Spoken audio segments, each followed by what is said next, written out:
I do it every time. I keep the sound on and it gets back feed. One day I will be a professional. Anyway, hello. Hey. Welcome to the corner, everybody, boys and girls, children of all ages. Yeah, we got Keith. We got Ron Ayat. We got, who else? There's some guy named Aaron. I don't know who he is. He's a loser. Remedy. Steve. Westcat, Steve. Bonk, bonk, bonk. We had Humberto and Hawaii Tim in the chats earlier. I don't know if they're still here. I'm sure they're buzzing around. Chingy Blingy. Yep. Conway. Hey, Conway. There he is. How are you? I'm doing pretty good. And you? Not bad. Haven't seen you in about 2 weeks. Well, at least, yeah. It's been a rainy day. We've talked, though. Of course. You know, Tuesdays are my weigh-in days. I don't know if you can see all of this. Of course. Look at that jawline. Right?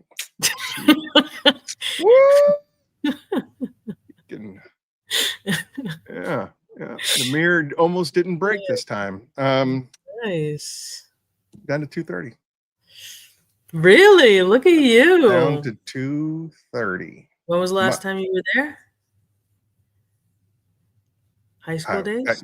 I was I see. I got out of when I got out of the Army, I was 185. And then I had my accident and I atrophied down to 145. And then because I had a pretty sedentary lifestyle after that, I would say probably this at 230, I was probably 28. Okay. The last time I saw this. But it might even been earlier than that, 27. Man, Aaron is a 27-year-old. Yep. So Aaron, you weight close. I weigh close to what he does. Well, you know, Conway is. I mean, he probably benches two of you. You know, seriously, right? The Rocket Man. J Farm Details, welcome. Hey, unpolished. What's up, Fernando? Anyway, we usually will start the show with a little mental floss. I know, Eileen, you have something that you'd like to share with the class. Yeah. So why don't we kick off? Where are we at? 3 minutes. J Farm, hello. What? What do you laugh? What are you snickering at? You're when you're thinking. The noises make when you're thinking. Well, I got to be honest with you. It takes up a lot of RAM. I mean, it takes up a lot of RAM. It's like, when you have those old school laptops and you hear the fan kick in because it's just really overworked. That's that noise I hear.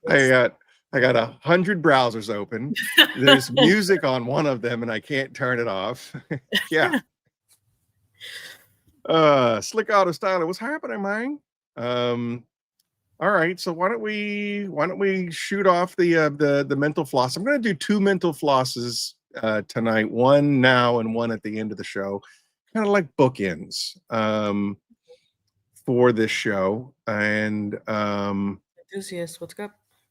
Enthusiast in the house. So let's get this party started, shall we? Yeah. I got to remember how to do this. Again, someday I'll be a professional. Whoop. Share screen. Adamo, what's going on? Which one is it? It's the black screen. Okay, black screen. HM. Oh, Franco. Hey, Franco. All right, and here we go. If death is just the end, what's the point? What's the point in what? Living. Might as well just kill yourself. So if you're watching a movie and you're really enjoying it, something with Kevin Hart in, yeah, and someone points out that this will end eventually, do you just go, oh, forget it then, what's the point, and just turn it off? No, because I can watch it again. Well, I think life is precious because you can't watch it again. I mean, you can believe in an afterlife if that makes you feel better. Doesn't mean it's true. But once you realise you're not going to be around forever, I think that's what makes life so magical. One day you'll eat your last meal, Smell your last flower. Hug your friend for the very last time. You might not know it's the last time. So that's why you should do everything you love with passion, you know? Treasure the few years you've got, because that's all there is.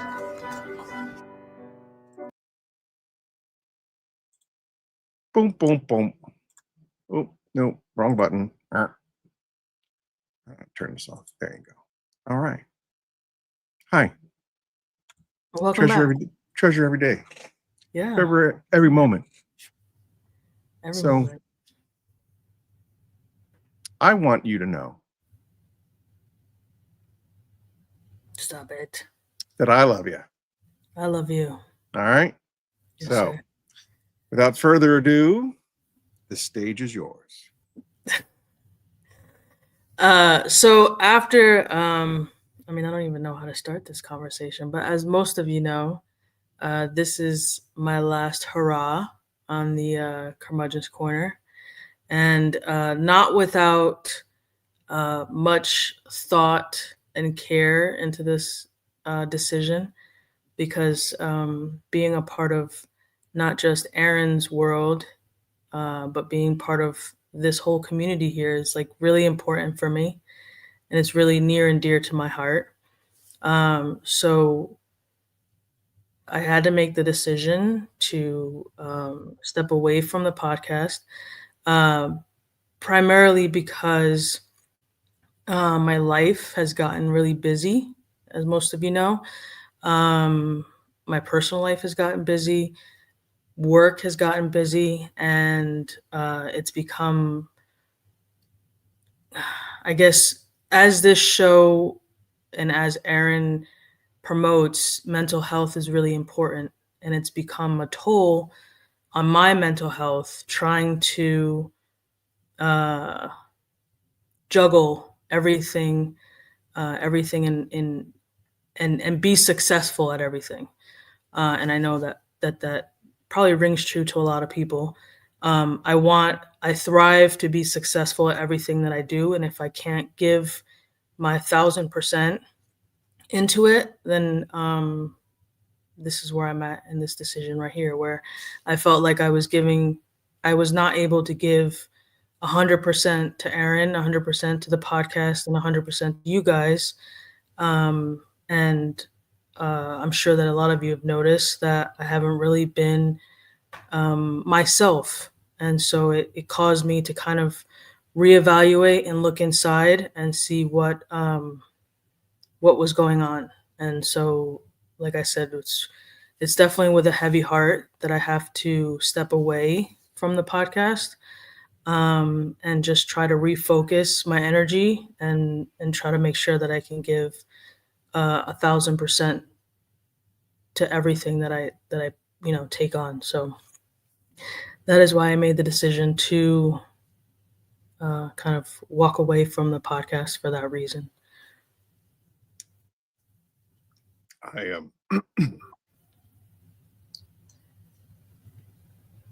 you're always going to be a part of the corner, Eileen, and you'll always have Thank you. a space here. Should the landscape change, Yeah, for sure. I see you. I hear you. I love you. I love you. All right. Yes, sir. I'll talk to you later. Yes, sir. Thank you, everyone. And I'll call you later. Yeah. Yeah, for sure. I would like that a lot. All right. Good. All right. But in the yearbook, KIT. Yes, sir. Right, Love darling. you guys. See you. All right. Bye.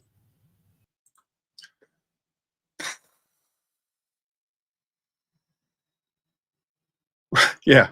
Yes, I did, Franco. That's exactly what I said. Jay Farmer, the reason why you're so sad is because she is a family member, and it was a very emotional week for us when she called me, and she she went through the Ys, and at the end of the day, her landscape is different than it was when she started the show. So it was the right decision for her, and we always support each other. And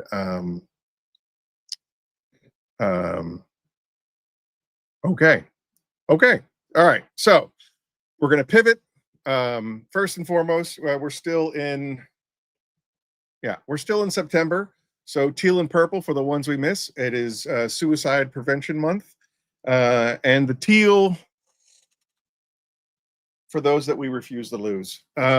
She's right. It does. Eileen was right. We do a lot of mental health awareness. I think that it's very important. I have found that since I have been a part of this community and having conversations and being able to talk about these kind of things, I have definitely, the darkness isn't so dark. And I think that we're growing. I think the show is evolving. We are probably going to start moving in a slightly different direction than just detailing oriented stuff. I think the House of Rags has been doing a fantastic job of that space. You know, like, for example, our guest tonight, he's been on 2 of the Thor podcasts. And so if you really want to get into the minutia of his process, I strongly suggest you go over and watch Christy's podcast. I think it's called The Details in Me, or no, that's her YouTube handle.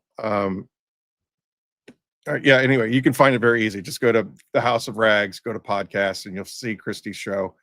And our guest was on that show, and then he was also recently on the Funkin' Homies. So I think that space is really filled. So moving forward, we're going to have more guests on, like Adam Blevins, you know, the therapist that specializes in post-traumatic stress. We have Tracy Bean scheduled coming up. She's a Maha. She was the one that got me into the carnivore diet and has been my mentor along the way and coach. So that's been a lot of fun. And she has her own podcast, and she's very socially active. So that's going to be a good show. I'm trying to get my cousin Andrew to come on the show. He's let me just real quick story arc for Andrew. Went to West Point, became a trauma surgeon, then went special forces, then went black ops, then decided to become an astronaut and spent 9 months on the International Space Station. Got back from that and then became a base commander for 2 years in the South Pacific.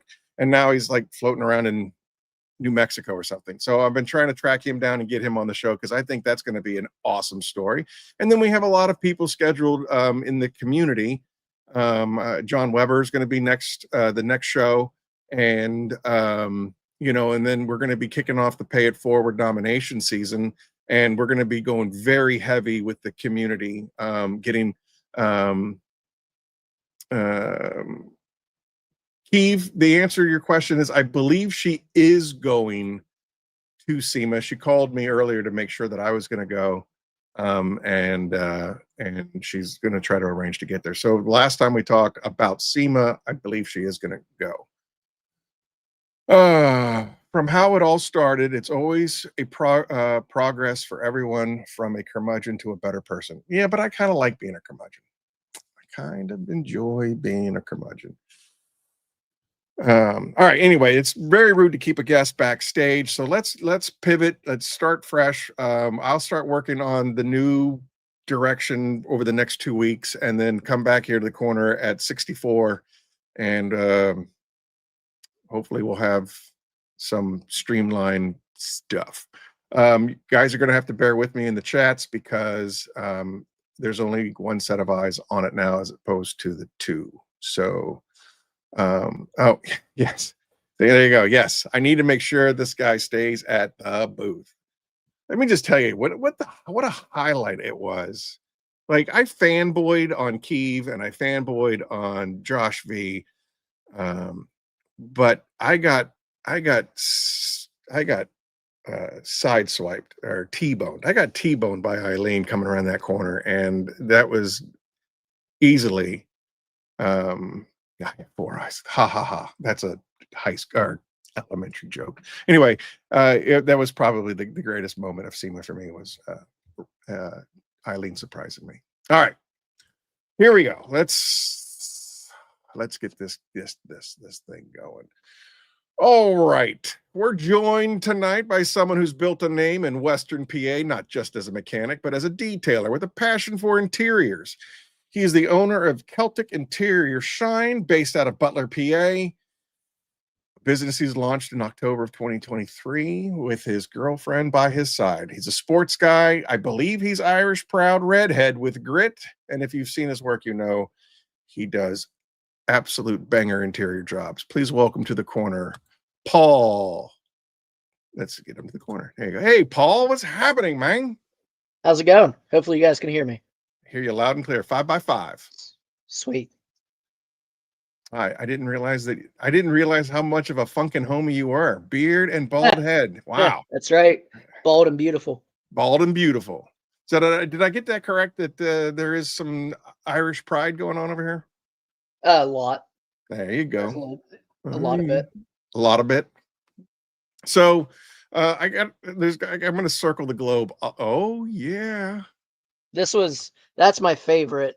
I wanted Ireland and America. I want to end up doing my whole arm kind of like Americana and Irish themed. Wow. That's wild, man. That's great. Yeah. I'm Irish heritage. My grandfather was a Maher from Tipperary. And I have, as a matter of fact, I have a sign coming down the stairs into my man cave that says God made the Irish number one. Ha.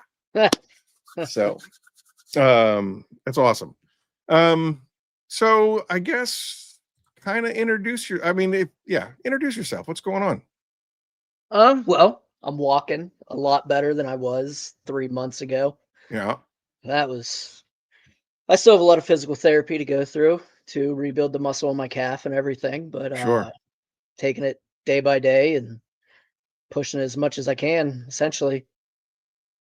All right. Yeah. So for those that don't know, Paul tore his Achilles tendon, right? Is that correct? You were playing. What exactly is that game? Is it kind of like dodgeball? No. So knockout, you play it with a basketball, and you have a line. Everybody's in a straight line, so it's one after another after another. Thanks, Conway. Yeah. And so what you do, the first person in line shoots a free throw. Second person in line has to make the basket before the person in front. So then they'll knock them out if the person behind makes it before the person in front. That's why I call it knockout. So what had happened, I was in front. We'd already played 3 games. There's like 15 people. So I'm 37. I can't play with these high schoolers and everything like I used to be able to, apparently. So I was in the top 3 and I was like, I'm doing it. I'm winning this game. So I shoot the ball. I miss. I go up for my rebound. My right leg was in full stride forward. My left leg was planted and my heel never left the ground. It went. I felt it in my body. I heard it, and I just hit the ground and complete rupture of the tendon. Humberto, that's racist, and I don't appreciate that at all. Actually, I did like a whole genealogy thing of finding like immigration cards and all that. Yeah. I did a lot of that I used like ChatGPT to find images and websites and stuff. And apparently some of my ancestors over in Ireland, they built a castle in, I think it's Ballylongford, and it's still standing and everything. That's pretty wild. What's up, Greg? You'll never know what it's like, Conway. My grandmother did ancestry.com, and okay, we got all kinds of information. Like we go back, on my dad's side, I'm related to the first baby born in America, Peregrine White. Yeah. Like, yeah, from the first baby from Europeans. Let me Right. correct that. Yeah. Like off the Mayflower, peregrine white, one of the first baby born here.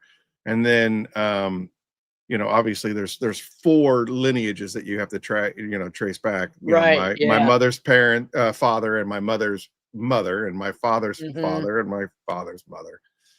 So it gets a little complicated.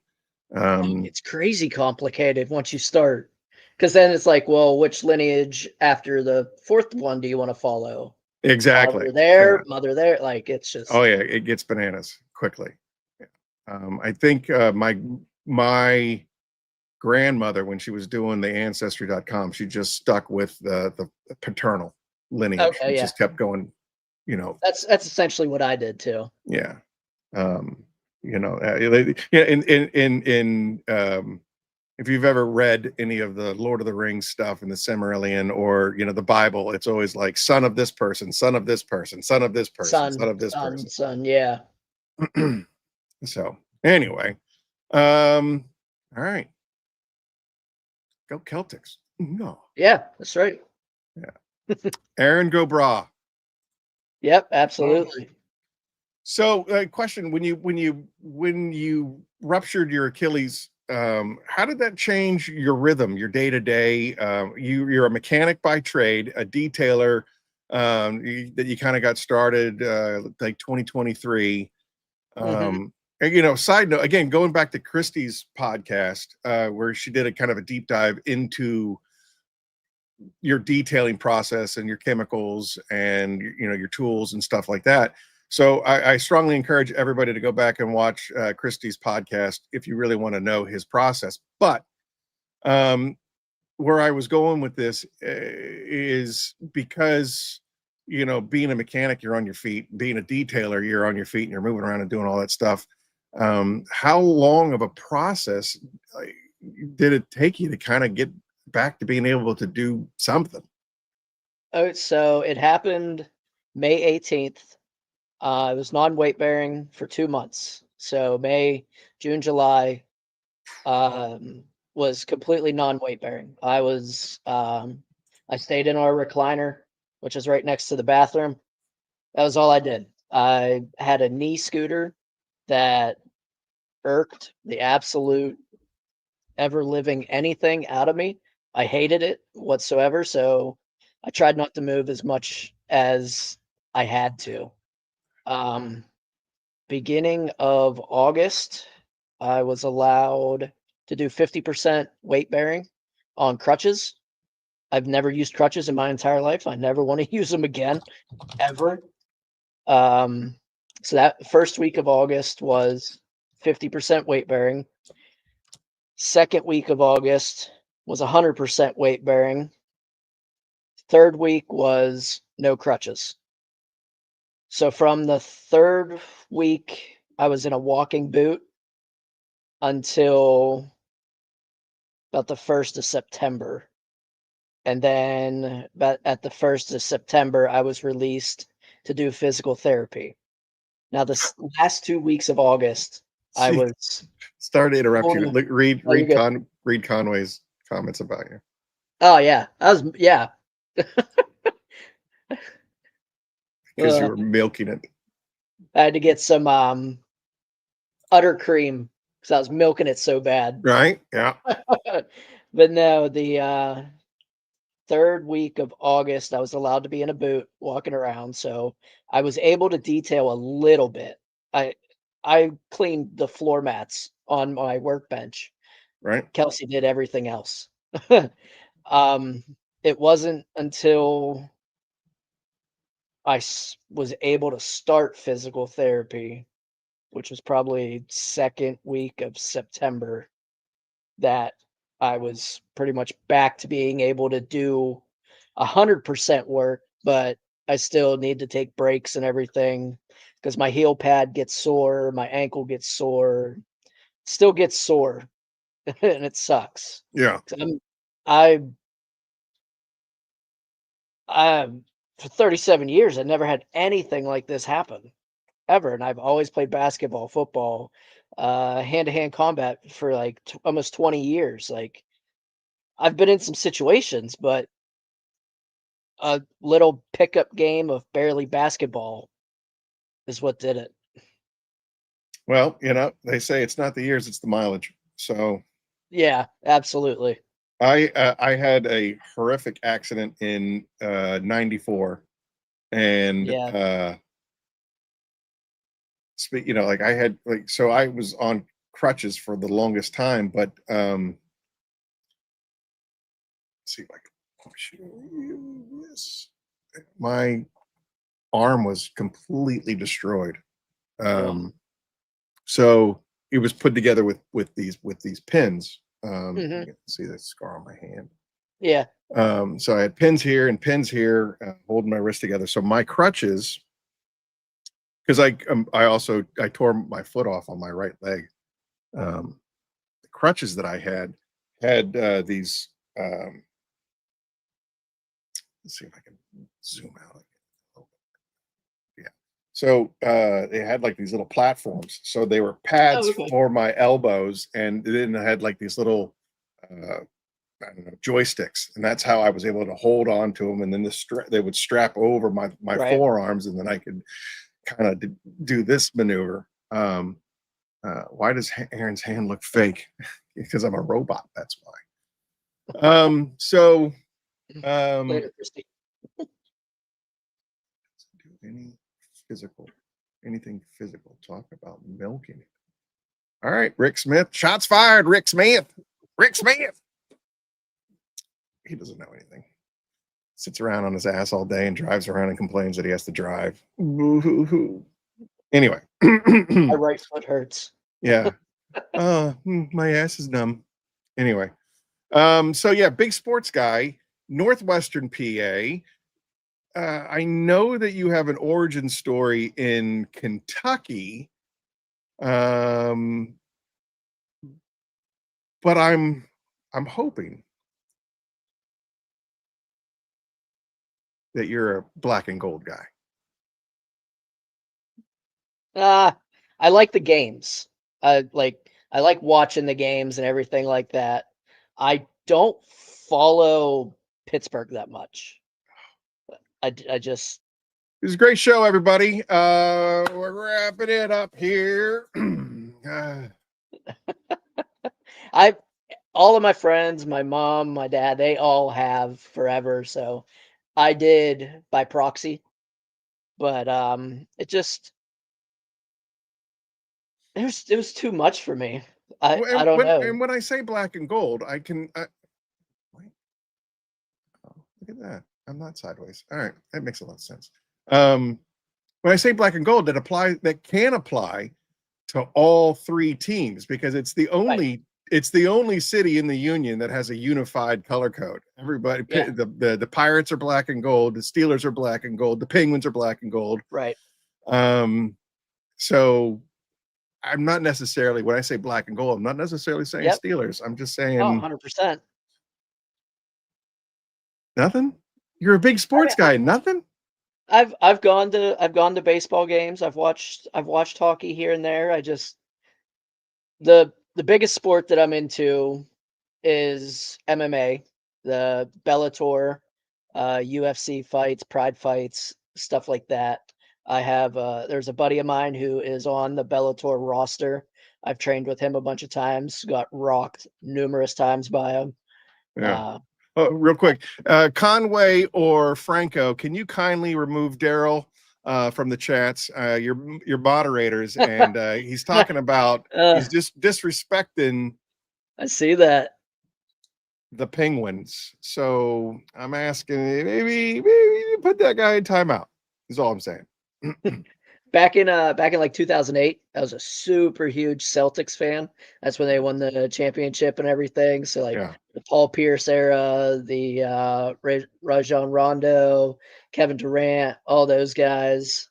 Then basketball got super politicized for me, and I was like, I can't do this. And I felt the same way. I retired I was a fanatic, a Pittsburgh Steeler fanatic. I have Yeah. a home jersey and an away jersey with my high school number on it and my name.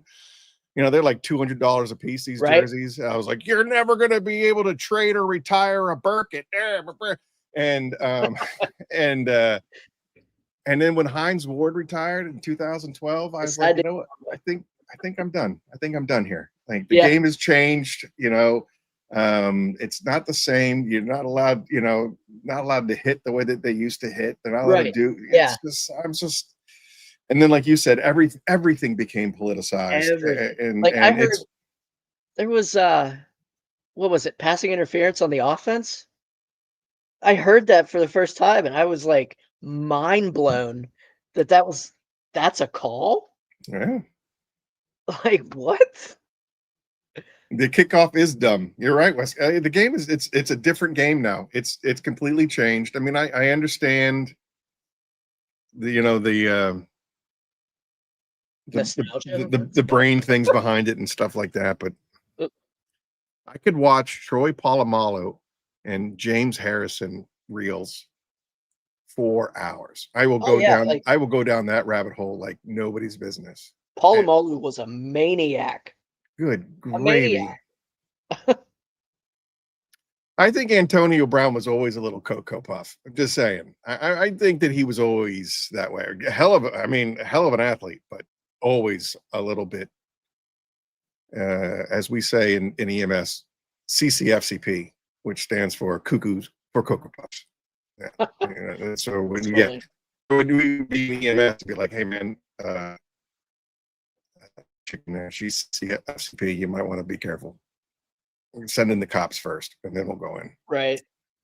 All right. So I'm probably going out of segment here, but I do kind of have a little bit of a bone to pick with you, and I apologize. And I don't want to be stirring stuff up. But you were on the Funkin' Homies, and you guys were talking about Permane Brothers, and you called it white bread. That's because it's white bread. It's Mancini white bread. It is the freshest, softest, most decadent bread ever to grace a sandwich. Okay. Okay, I haven't been there in forever, so I can take that. It's fresh Mancini bread. I'm sitting there watching the show, and he's just like, "Oh yeah, it's a white bread," and then they throw some coleslaw and some tomatoes and whatever, and French fries and all that stuff. And I was like, "All right, time out." And hey, Rick Smith, this applies to you, Rick Smith. The reason why that sandwich exists is because the original Permane Brothers is down there in the Strip District on the wharf, and that's where basically everything and anything going in and out of Pittsburgh would come in on the Three Rivers, and then they would unload all that stuff, and the trucks would load up and all that. Permane Brothers was started as a trucker's joint, so that the trucker could eat a full meal with one hand. One hand, yeah. So what they would do is they would put the cheesesteak, and it's different than like a Philadelphia cheesesteak. It's not shaved meat. It's a slab of meat and cheese, and then they would put the tomatoes and the coleslaw, the side of coleslaw and the side of French fries, all on this sandwich, and then they would wrap it in wax paper, and so the truck driver could then drive and eat at the same time and have a full meal. So that was the origin story of Permane Brothers, and I just felt like you did some, it's a Pittsburgh original, so give it a little respect. That's all I'm saying. It's really good bread, guys. Really? That is total BS. It's not BS, Rick. Slab of meat. It's delicious. You have to try it. Don't knock it till you try it. Now, what are your thoughts on pierogies? Oh, I love pierogies. Pierogies are amazing. Thank you. And there's infinite kinds. It's just yeah. It's one of my favorite parts about Pittsburgh. For those of you in the audience that don't know, Pittsburgh, you could walk across the greater city, or I should say the city of Pittsburgh, in 20 minutes. You can go from Point State Park all the way to the Strip District in 20 minutes. That's the whole city, downtown.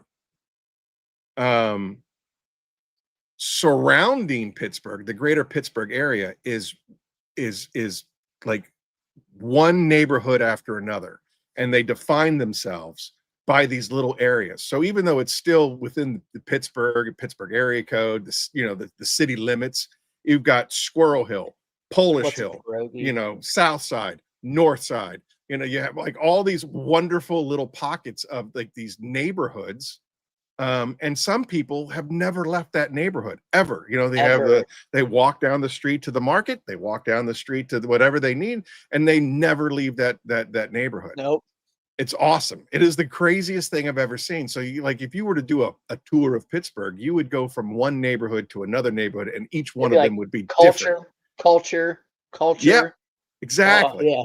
And so when I associate, pierogies, I go, yeah, well, we have a Polish Hill. So bam. Yeah, of course we got pierogies, and it is affluent throughout all of the city. Have you heard about the Polish car bomber when he burnt his mouth on the tailpipe? Hey, you know what? Conway, you're a moderator, sir. Keep the punches above the belt. Huh? Can we keep the punches above the belt? Yeah, I was, for those of you also playing at home, Celtic and I are like 20 minutes apart from each other. I was born in Newcastle, Pennsylvania, and he lives near Butler, PA. And so we share a lot of the same stomping ground. And I appreciate that about you. Jump on 422 would be nothing. Yeah, exactly. Whenever I go home to my parents who still live in Newcastle, my best friend from high school and I drive down to Butler every time, and we go to New Dimension Comics. Okay, yeah. Yeah, the guy Todd. I'd love to get Todd on the corner sometime, because we're talking about like an entrepreneur. The guy had a little tiny comic book shop in Butler, PA. And for those of you that don't know, Butler, PA, it's kind of isolated. Yeah. You know what I mean? It's in between Zelienople and Pittsburgh and Newcastle, and there's a couple of other little towns there. But I mean, I think, isn't Butler the world, or not, the United States oldest? The word's escaping me. Fair. It's the world's oldest, the United States oldest fair, right? Yeah, the Big Butler Fair, I do believe. Yeah. And we also were the birthplace of the Bantam Jeep. Really? Yeah, Pullman. How you like them apples? Never go to Aaron's if he invites you, right? That's probably it. Yeah. But yeah, so this guy Todd from New Dimension Comics, little tiny comic book shop, is now like the greater Pittsburgh area's #1 comic shop. He's got, I think, 7 stores across the entire area. So he went from that little nothing comic book shop to an empire. And he's always been an inspiration to me. I used to be really into comics and worked for a comic book company and as a manager at a comic book store. So to hear this story about Todd, and to see, I think the last time I rolled in through Butler is a big, huge sign of his on the side of the public library, where he's a sponsor now of Butler's public library. He would always have every time I would go in there would always be some kind of tournament going on, whether it was like Pokemon cards or whether it was Dungeons and Dragons, or it was just always something going on inside there. Yeah, and he was there from dusk till dawn, or dawn till dusk. You know what I mean? Like, his work ethic was unparalleled, and it shows now that he's he's got an empire. Anyway, so I guess that kind of, we're going to kind of stick around the food segment here for a second, because I like the food segment. Oh, we just had a massive amount of food that we came from. A guy was on a guy's name is Drew. He does barbecue. There was probably hundreds of pounds of meat at this barbecue. It goes by Drew BQ. and we like that. cleaned his son's 79 Lincoln Town Car, so he invited us to it. And there was lamb, like sausage links. He had rabbit, he had brisket, he had chicken, salmon. There was just food forever. I like that. I like that. Carnivore is my jam. Yeah, how's that going? It's going great. I can do the math real fast. Let's see. I started I did. All right. So my peak was 306. Yeah. And Tuesdays are my weigh-in days. Okay. And so I weighed in this past Tuesday at 230.2 for a grand total of 75.8 pounds that I have lost since I was at my peak. Oh yeah, man. Good for you. Thank you. And I'm at a crossroads right now. Today, I did a cheat day today. Don't tell my AI girlfriend. I did a cheat day today. And I'll get back on the wagon in a minute. But my goal was to be at 225, which I felt was right where I wanted to be. As a 50-something-year-old man, I'm okay with the dad bod. Yeah. I thought, 225, that seems to be pretty reasonable. Yeah, that's good walking around weight. But I'm looking at myself in the mirror and I'm like, I don't know if I want to be 225. I think I want to be more than that because I'm still carrying a pouch. You want to do something bananas. My wife has never seen me this thin before. Oh wow. That was that kind of, I was like, wow, you know what? You met me. I was heavier than this. Huh. So anyway, so those are my goals. I'm hoping that today didn't completely throw me, but there was just some things that I just had to eat some French fries. I had to. Somebody was talking about how amazing these French fries were. Yeah. So I guess I'm gonna, I'm like, I fell off the wagon once before and I didn't completely dethrone myself. Maybe I'll take today as a cheat day.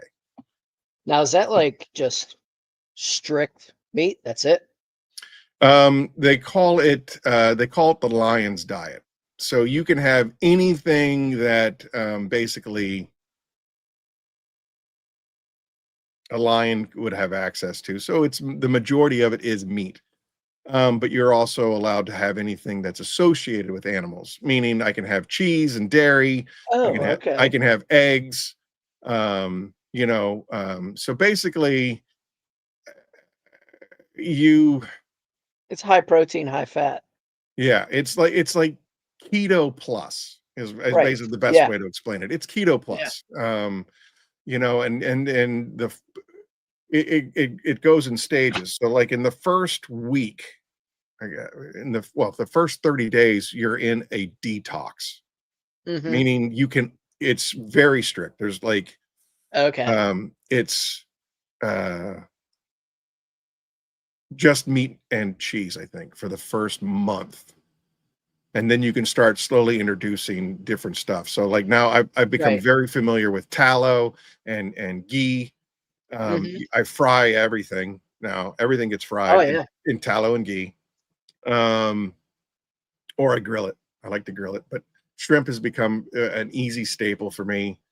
Just quick and easy. Yeah, quick and easy, and it tastes great in butter, and you know what I mean? But again, like after the first 30 days, now I can start introducing like garlic or garlic in a can and lemon pepper, lemon juice, stuff like that after 60 days. But yeah, and here's the crazy part is that I had no idea the first 30 days would be so hard. Of just meat and cheese. Yeah, like first of all, you get really tired of it really fast. Yeah. You know what I mean? You would think, oh, I'd love to eat steak every single day. No, you don't. No.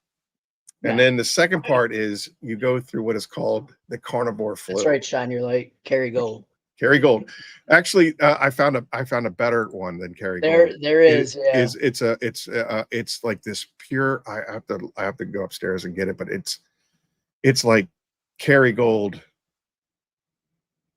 plus. It's really good. Anyway, you go through the carnivore flu, and you just feel absolutely lousy for like 10 days. You're just it's like the keto flu. Is it keto flu? Yeah, same thing. Like your body just right before it goes into ketosis, it just kind of like it's looking for the carb energy that it used to use instead of all the high fat energy that you're about to use. Yes. And you're just in that purgatory kind of limbo area. Yeah. Conway agrees. Yeah, it's rough, man. It is rough, and I didn't think it was. And then, not to get too disgusting on the show, the impact that it has on your GI system, like it shut me down, and I was like, we're going on day 5, kids. Like, there's going to have to be an emergency room impact extraction enema. Yeah. But again, my AI girlfriend helping me along the way, and my mentor Tracy Beans, magnesium citrate. Yep. Fixed it. Bing. Magnesium citrate. And then I started looking into all kinds of magnesium stuff, and the magnesium it's amazing. So backstory on why I even started the carnivore diet, because obviously I've lived in a state of obesity for decades. When I went down to South Carolina to hang out with Tim Sock and Rick Smith, I met a woman, Tracy Beans, who's going to be on the show in a couple of weeks. She said basically there's that gut brain connection, and basically you fix the bio, like you just said, you fix the biome in your gut, it will not immediately, but it will eventually help clear your brain of depression and things of that nature. And as you know, look at my, we do mental health awareness a lot on this show, and so that was the hook. The hook for me was it'll make your brain better, and that was my incentive. And she showed me pictures of her husband, and obviously he lost a crazy amount of weight. But it was the mental health hook that, magnesium glycinate calms the brain. Yep. St. John's wort calms the brain. Yep. So I started taking both of those and lost all this weight. And I have not been this mentally healthy in decades. That's awesome, man. That is good for you. Seriously. I don't know what else to say.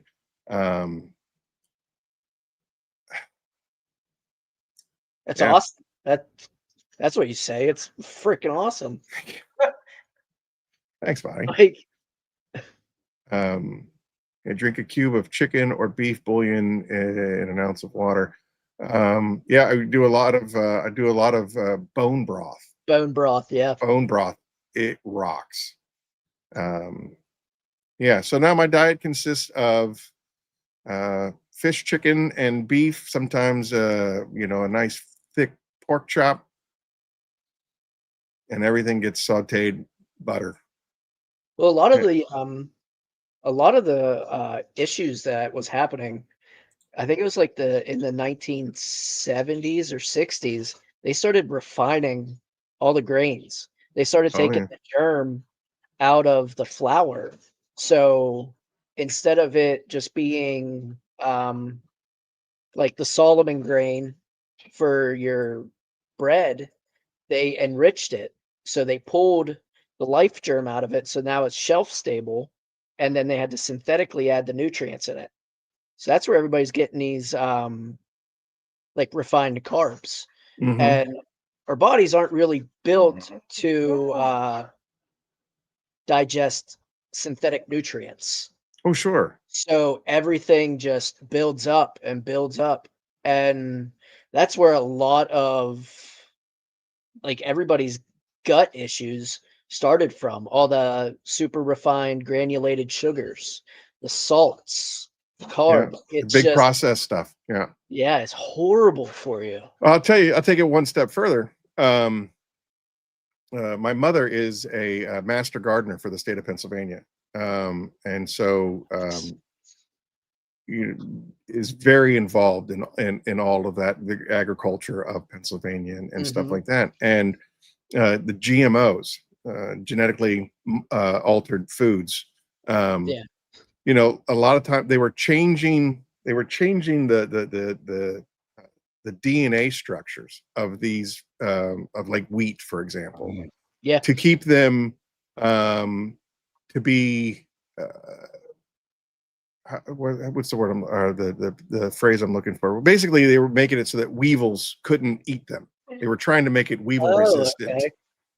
And in doing so, it's changed the original wheat structures of all of this stuff. So now that's when they started to really show like these gluten allergies and things of that nature, is because on a DNA level they changed these grains.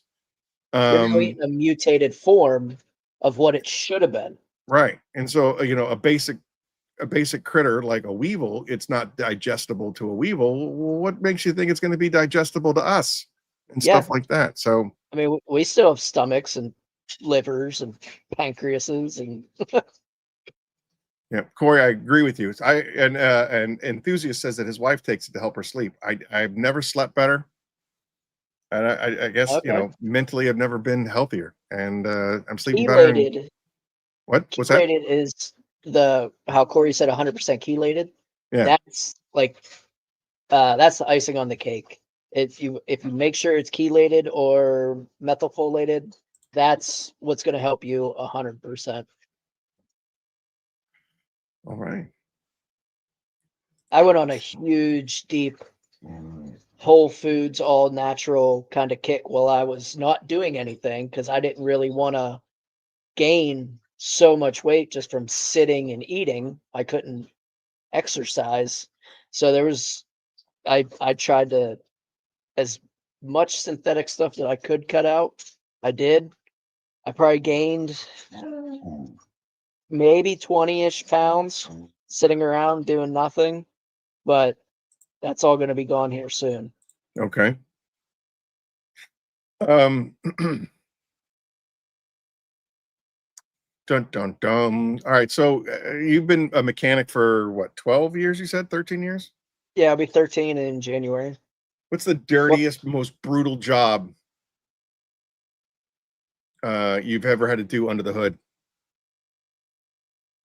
Well, the nastiest one, I had, it was like 3 newborn squirrels fell into a blower motor while it was on. Oh, yeah. It went through the air ducts. It went through everything in the vehicle. I gutted the car 100%. The only thing that was in the car was the headliner. But everything from like the headliner down was completely out. I had to put all new air vents, all new duct work. I even think like the customer, because insurance paid for it. So I did dash, I did all new carpet, absolutely everything. It probably took close to about 4 or 5 days to get this car done. And that's a long time for me, considering like I have roughly like for a transmission job, it's a day turnaround, if that. So spending like almost a work week on this car was intense. It's gotta be. That has gotta be crazy. And then knowing where everything goes when you're done, having space to put an extra interior essentially outside. Yeah, it was a chore, 100%. Okay. Okay. So what do you think is the best hidden gem in Butler, Newcastle that outsiders would never know about? Oh, jeez. Honestly, Is that a dog, by the way? that is, yep. Well, him, Come here. her, Come here, Myrtle. Come here. her, her. Her. Oh, Yeah. oh, there she is. Hello, pretty girl. What is she? Border Collie, Cocker Spaniel mix? Husky and Cocker Spaniel. Husky, Cocker Spaniel. She is Okay. just, A wackadoodle. she is crazy. Almost like a But as far as wackadoodle. Butler, Newcastle goes, Especially me. honestly, I'd say the amount of flea markets. I don't know of any other place that has that many small, just right off the road flea markets. If I were to have to say something, like, just bring a pocket full of money and you're gonna find something. All right. Quick pivot point. On your Instagram page, Mhm. your by the way, let's see if I can find that real fast. I had to do a whole bunch of rewriting stuff today, obviously. Yeah. Yeah, there you go. All right. At Celtic Interior Shine on your Facebook page and Instagram page. There is a young girl sitting on your shoulder, and I just heard a young voice in the background. Yep. Who is that? That is my daughter, Ashlyn. Hello, Ashlyn. Welcome to the corner. I'm a wackadoodle. Come here. Come here. Hey, Ashlyn. How are you? Whenever I Nice got to meet you. whenever I got with my girlfriend, she is my bonus baby, essentially. Nice. And absolutely just fell in love with her day one and everything. And it's been all, I don't want to say uphill or downhill, but it's been absolutely awesome having her in my life, seeing her grow, and she's just now in first grade. Yeehaw. Oh yeah. Well, congratulations. That's awesome. Thank you. Nice to meet you, Ashlyn. Oh, here we go. Smash and subscribe. Drink, burn, burn. Dogs do rule. Yes, dogs rule. I have 2 of them myself. Yeah, we have one dog, 6 cats, And 2 outside cats. some 2 fish, and a dogs. hamster. And 2 dogs are passed away and died. Papa's dog, Rocky and Dixie. When's the wedding? Oh, he is a ball buster, right? All right, so then Yeah, let's he is. let's do a little bit of we don't have to go down the whole thing, but we can do a little bit of the quick fire. Yeah, absolutely. So I already know the answer to the first one: cats or dogs. I'm a dog. I'm a dog person. Samsung or iPhone? Samsung, 100%. You always know I love I had like the iPhone 2 when it first came out, and I told Yeah. myself after this phone, I will never have another iPhone in my entire life, and I haven't. All righty. Sticking to that. Nokia. Thank you. Right? Yeah, the brick. Favorite smell? Leaf. Favorite smell. When I was in high school, it was like cucumber melon. For some reason, I don't know why. But now my favorite smell is juicy melons. It reminds me of the square strawberry bubble gum that Huh. I used to eat just hours on end, just constantly, like Hubba Bubba strawberry bubble gum. And I don't know if it like immediately like sends me back, but that is my absolutely favorite smell. All right. Least favorite smell? My least favorite smell. would have to be like burnt gear oil. It just has a nasty tinge that like just burns the nose hairs.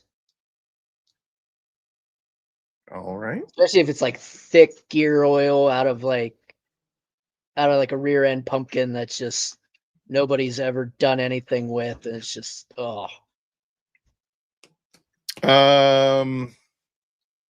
If you could listen to only one band for an entire detail, what would it be?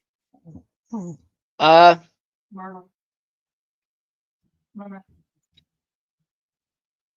think right now it'd probably be Motionless in White. Yeah, that would be it. All right. What was your first concert? My first concert was an ICP concert. It was out in Columbus, Ohio. They were doing it was part of their Hallow Wicked tour. All right. What's the best sandwich out there? It had to be any kind of smash burger. Because again, just the options are endless. You make it however you want. Put eggs on it. Anything.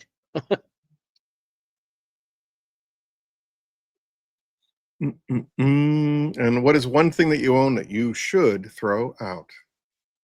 One thing that I own that I Mhm. should throw out. I have never thought about it that way.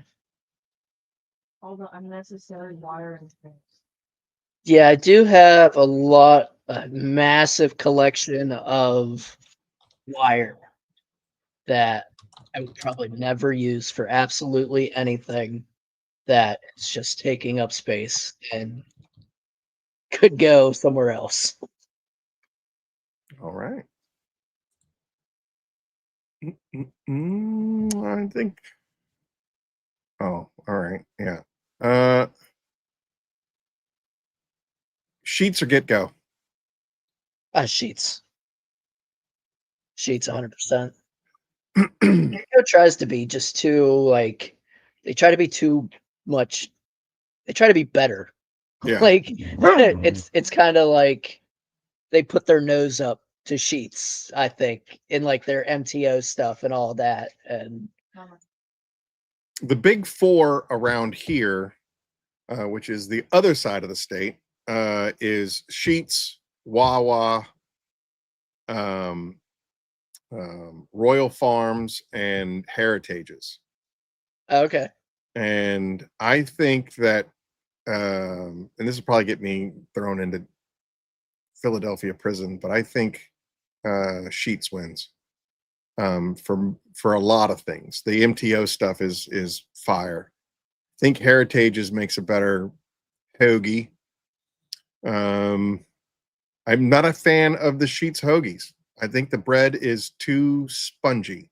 And you need to have a nice, squishy, soft roll to go with Yeah, with a absolutely. hoagie. And I just think that the Sheets hoagies are kind of, like I said, like a sponge. Right. Now what you can put on them is just astronomically better. Yeah, for sure. For sure.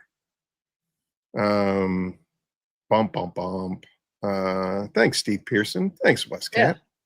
That's the Not acknowledging you, Rick famous. Smith. Got the ADS certification and everything. Steve Pearson. When you order a hot dog in Northwestern PA and you say, give me one with everything, what comes on it? Like chili, cheese, pickle, and onion. You don't do hot dogs? I used to do a lot of them, but no, not recent, not for a few years actually. Lord, you literally live 20 minutes away from the hot dog capital of the world per capita. I know. It is chili, onion, mustard. That's it. That's it. Okay. And you can ask for all those other things, and you can probably get all those other things. But if you go, give me 3 with everything: onion, mustard, chili. Okay. That's it. Because we have down in town, Butler, we had the hot dog shop Yeah. that had the original hot dog chili sauce. Yeah. And I thought theirs was chili, cheese, onion, and pickle, unless that was like the works or something. It might have But been the works. but yeah, But yeah, like if you go to like M&P, Bill's, Lindy Lunch, all those places up in Newcastle, mhm. it's pretty universally accepted. Give me 3 with everything, and those are the 3 ingredients you're going to get. And they're not sandwiches, bad Rick either. Smith. God, why are you being such a prick tonight? They're hoagies. Hoagies. Well, everybody, that was a great show, and we'll see you in 2 weeks. Uh, All right, where are we at? Hey, we're officially an hour into the show. How exciting! there we go. Bum, bum, bum. Just ketchup. That is. When I was a kid, I asked for mayonnaise, and the lady was like, "Oh yeah, no problem." Yeah, no, it came out without mayonnaise. We don't do mayonnaise on hot dogs. Oh, Rick is playing Eileen razzing you. Yeah, well, you know what? I'll get him backstage later. What else I got for you?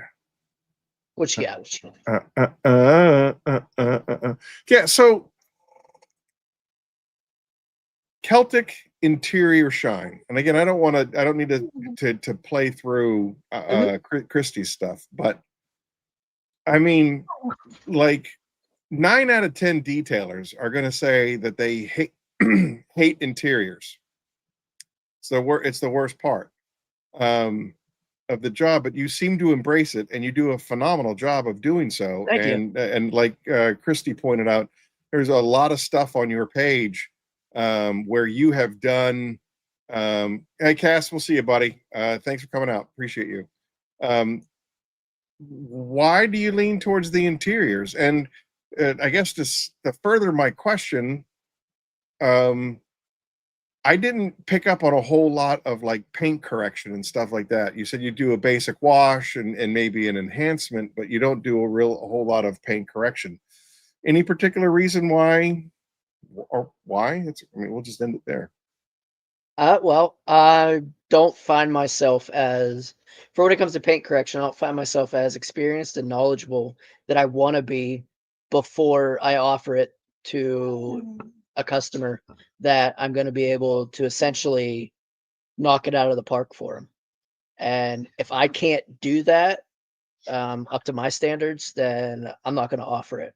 It's not something that I don't want to do or that I'm not ever going to do. It's just right now where I'm at, it's not something that I can offer and stand behind my workmanship. Right. That makes sense. Is that something that you plan on doing later? Yeah, it definitely is. I do, like, I have polishers. I have the gold standard polish and some pads and everything. So I play around with some beat up panels that I've gotten from a body shop down the road and everything. So it's not something that I'm against, but again, I want to be able to bring my A game before I have somebody pay that price for it. Hey, what's up, Kimberly? Good to see you. Okay, that makes sense. That makes sense, and I'm glad that it's a goal. You plan on continuing the detail life and stuff like that. I know guys like Rick Smith and Papa Smurf and Fab. They all want to eventually transition to doing, getting away from like their full-time jobs now and becoming more of a full-time detailer. Is that in your cards, or do you still enjoy turning the wrench, so to speak? I'm a fan of stability. And right now, where I'm at Honda North, it is 100% stable for me.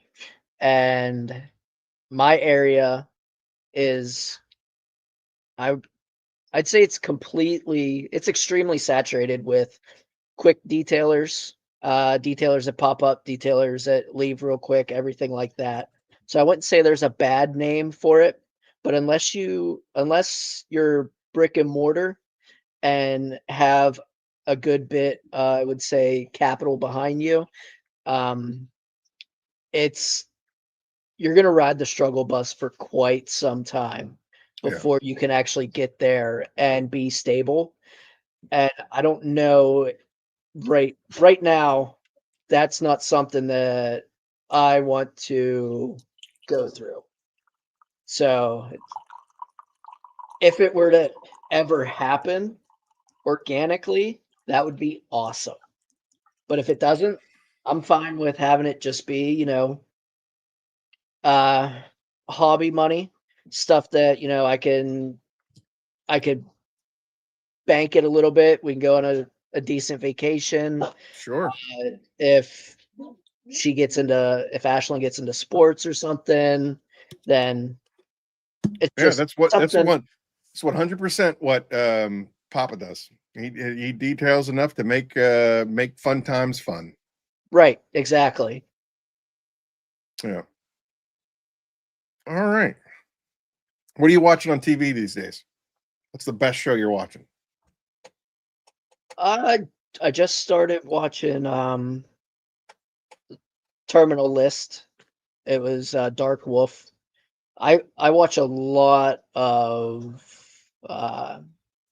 military black ops types shows, stuff like that. So that's the TV show that I'm watching, and I actually have to wait because I don't have cable. We just stream stuff. So I'm waiting for the next episodes to come out and everything like that. Okay. But yeah, So what is all. Terminalist? What is that?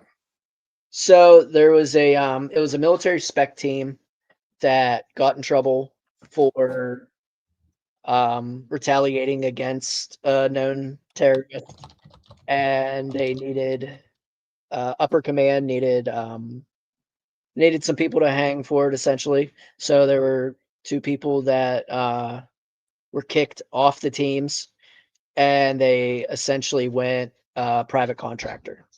Gotcha. So that's with Chris Pratt. Yeah. Yeah. Yep. Right. That's James Reese returns home after his entire platoon of Navy SEALs is ambushed, only to discover new dark forces working against him and endangering his loved ones. Mm-hmm. Currently watch it on Amazon Prime. Yep. I have seen it. it. That was so they had the Terminal List, which was that one, and now they have Terminal List. I think it's Dark Wolf. It is Dark Wolf, which is kind of like a prequel to the first one. Yeah, Tom Hopper. I do enjoy him. I think he's a great actor. What are you watching? That's funny. I am watching. All right, so there's since you're streaming, you should have access to it. It's called Tubi, is the name of the platform. It's free entertainment television. I am watching Wayne. Well, I just finished Wayne, and now I have to figure out what I'm going to do next. Okay. But Wayne, after the death of his father, a good-hearted 16-year-old boy vigilante sets out with his new friend to get his dad's car that was stolen back. It was a 1979 Trans Am. I think it's some of the finest. I think it's some of the finest acting I've seen in such a long time, especially from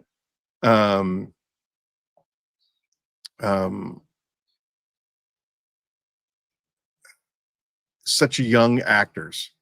Okay. It's absolutely phenomenal. I know that that's not really a great description, a great hook,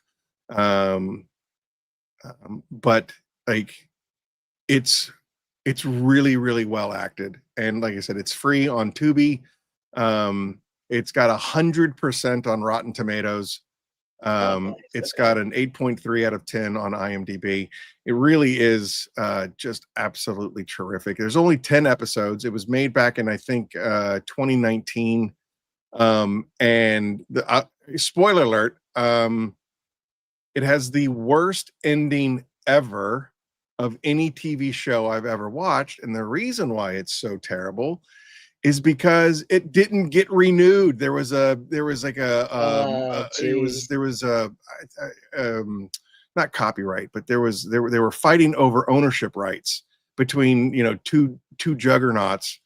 And so they never did season 2. So season 1 ends on this ginormous cliffhanger, and you're just kind of like, WTF, I need to keep watching this. Man. I need to keep watching this. I need this. I need this show. It's like so Googling, good. when's it coming? When's it coming? Yeah. Oh my gosh. I was like, wait. 2019, it's 2025. Where's season 2?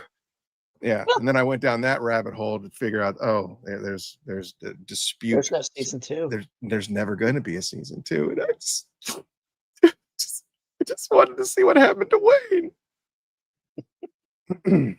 So yeah, that's what I'm watching. But if we want to go Mount Rushmore, what would you say would be your top 4 favorite TV shows of all time?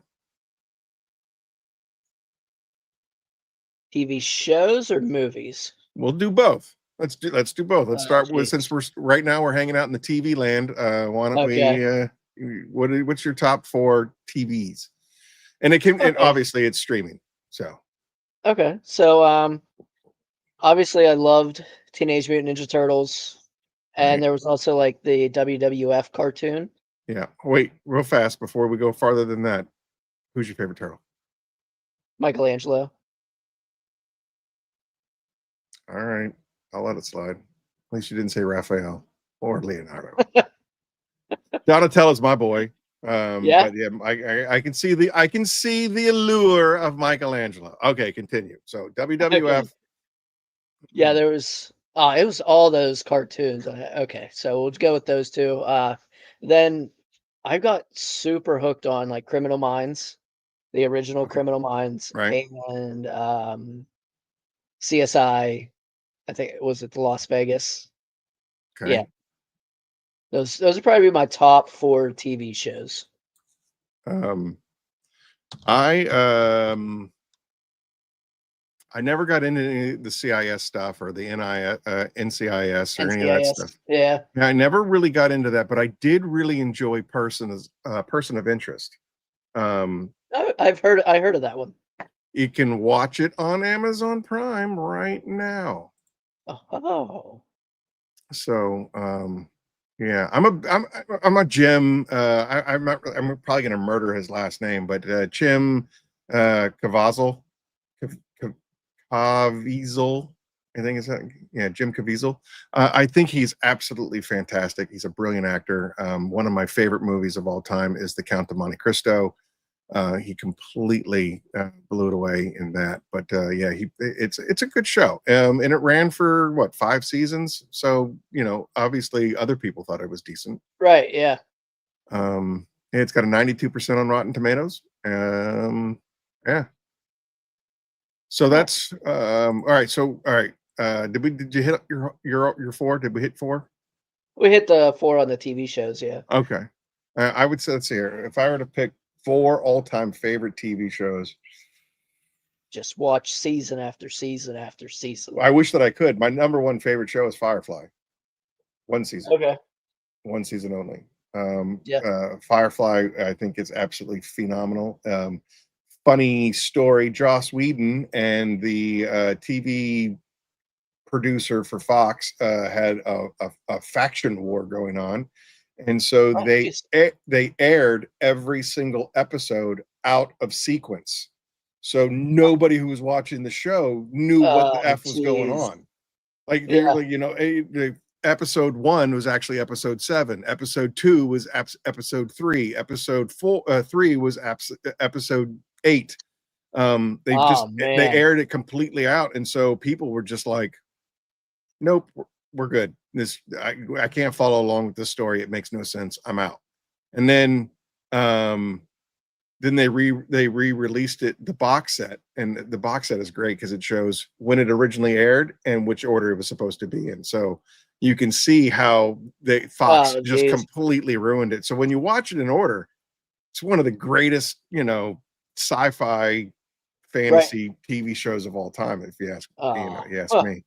And then, of course, for the true fans, Whedon released a movie called Serenity, which is the sequel to the TV show, so that they could just kind of wrap it up. We need some closure here, because again, like Wayne, it just ended with no closure, and I need closure. So he grew up, had kids. It's over. Yeah, right. Yeah.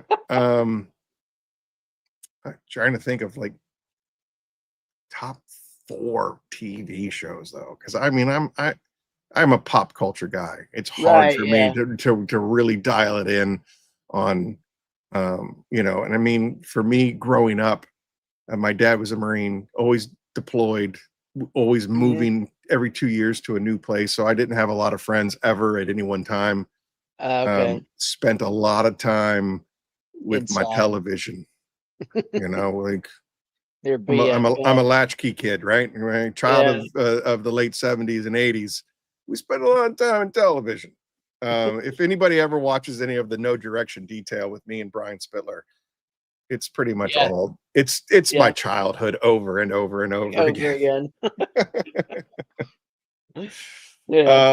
All right, so now movies. So let's start. I like to start broad and then we narrow it down. So we'll have your top 4 genres.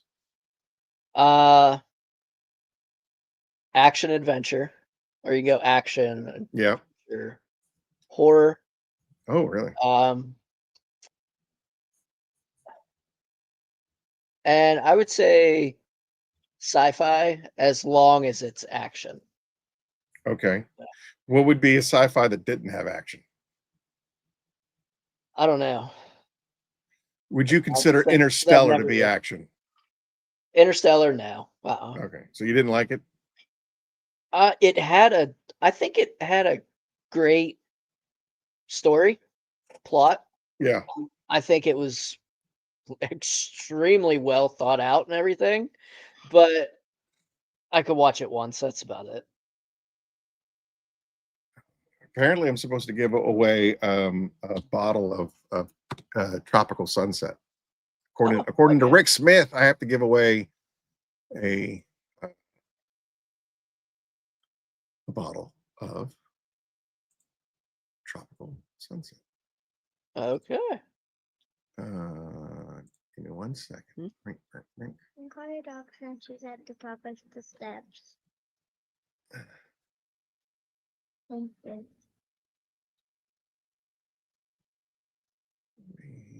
See something here fast. Sorry for the delay, kids. The gears are turning. They're in there. They're not turning. I just had to find it. Okay, I found it. I'm good. All right. Yeah, call her down. All right.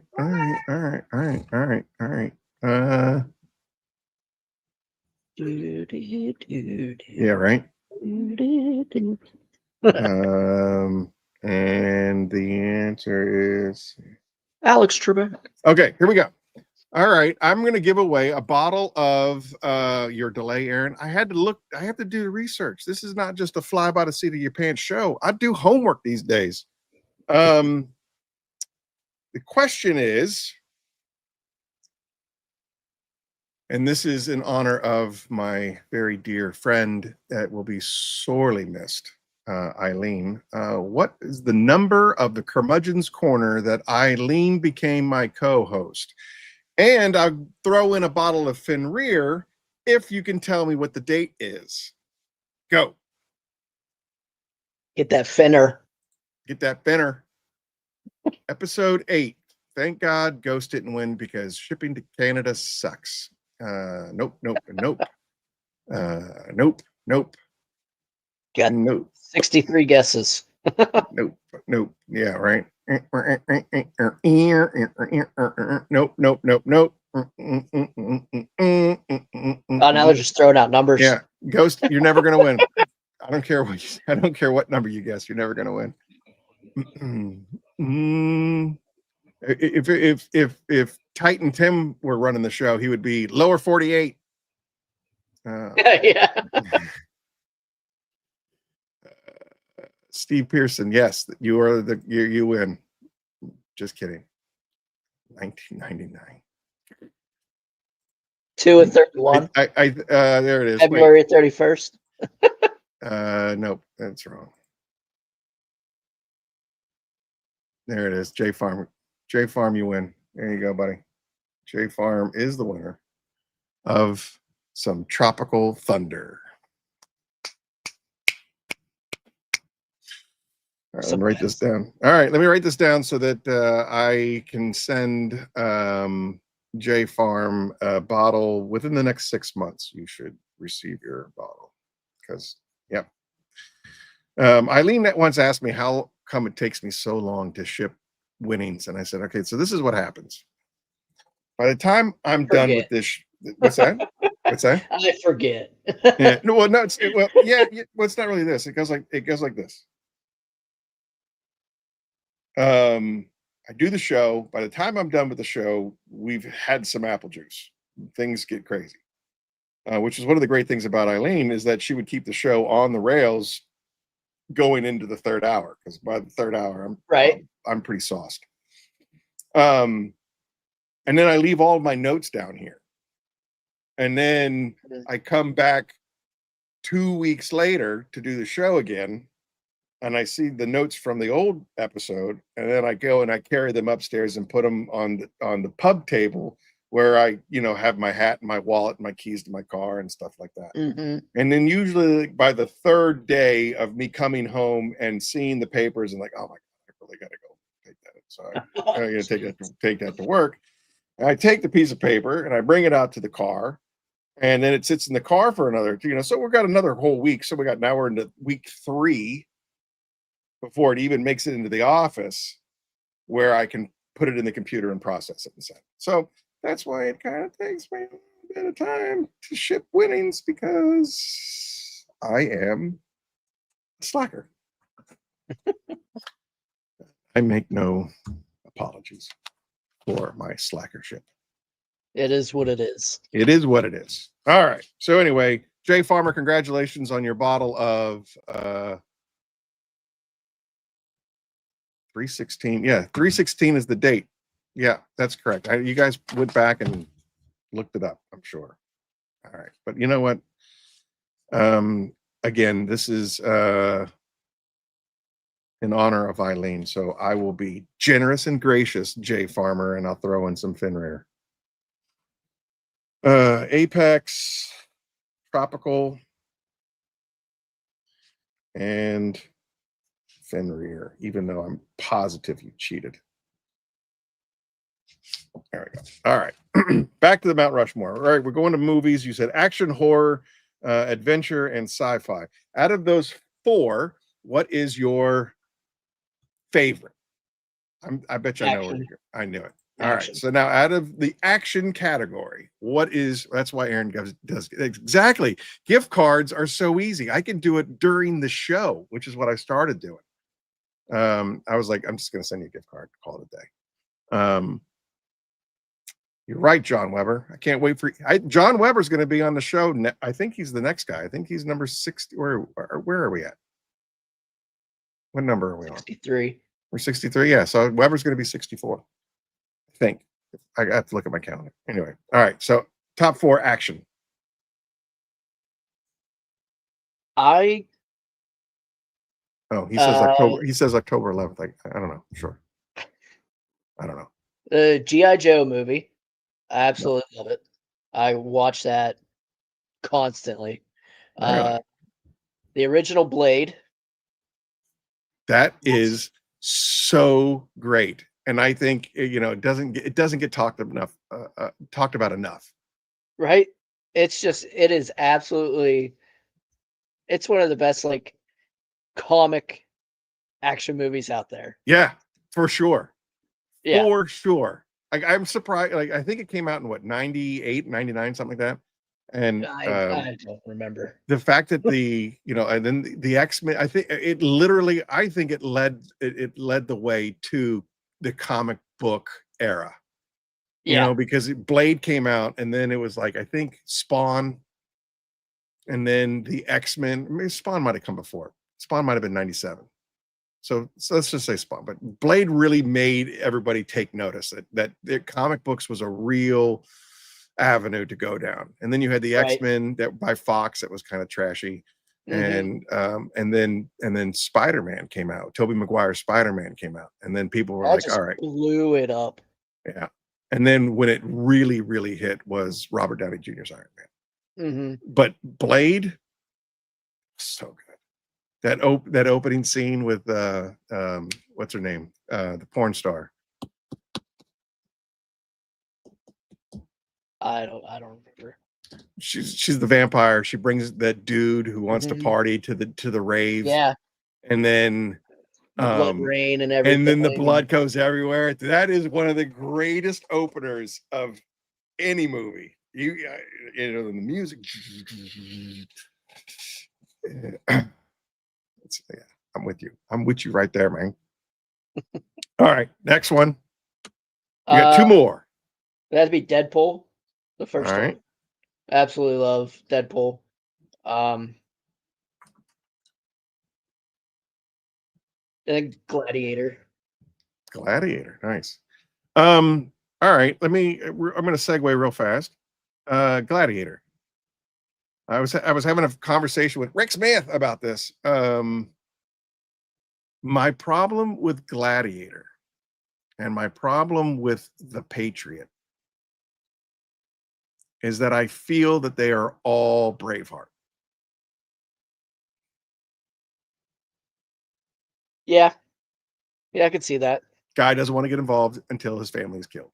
And then he just goes bananas on everybody. Right. I mean, that is an oversimplification, but yeah, it's true. I think it's all the same movie. Just different costumes. So that's my critique.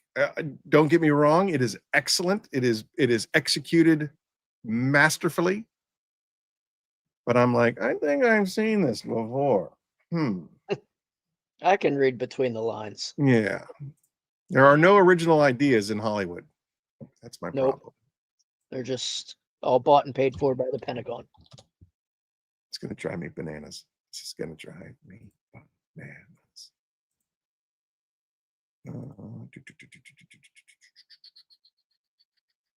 Six Underground Quarry was a great movie. I like Tracy Lords. God, thank you. There's not enough perverts in our chat room to tell me who the porn star was. A segue, side note, and again, I spend a lot of time alone, and I spent a lot of time alone as a kid. Tracy Lords, an adult film star, is a genius. She's an absolute genius. She lied about her age and supplied the porn star industry, the adult movie industry, with a fake ID, and did all those porn movies. And then when she became of age, she did one movie that she owned the rights to. And then she revealed to the entire industry that all those movies were of a minor. And so the entire industry had to destroy every video that they've ever did with this girl. So she now had the only movie that she ever did, and she had the rights to it. And so she made a gazillion dollars off of that one movie because that was the only movie in existence legally. We're not talking about porn, Westcat. I'm talking a human interest story of an entrepreneur that is a genius in her industry. That's all. That's talking all business. That's all I'm saying. But wow, well, that's like, what is it? 3D chess. That's what that is. Yeah. All right. G.I. Joe, Blade, Deadpool, and Gladiator. That's pretty good. I can't knock any of those. All right. So moving into the music category. Oh, jeez. Where are we at? Where's our top four in where's our Mount Rushmore of music? Oh, let's see. I could replay pretty much any Insane Clown Posse song before I would say Insane Clown Posse. 2010. Everything before that, just all day, every day, forever. Anybody under the Psychopathic Records label.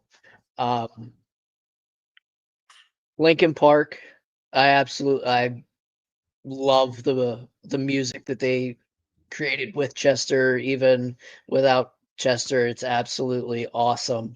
Yeah. There was a hint for a while there that Amy Lee was going to take over, and I think she's absolutely fantastic. Honestly, yeah. I think she is currently, I think, the best female vocalist singing today. 100%, absolutely. Every time like any Evanescence song or Amy Lee song comes on, it's everybody quiets in the car, and that's what we listen to.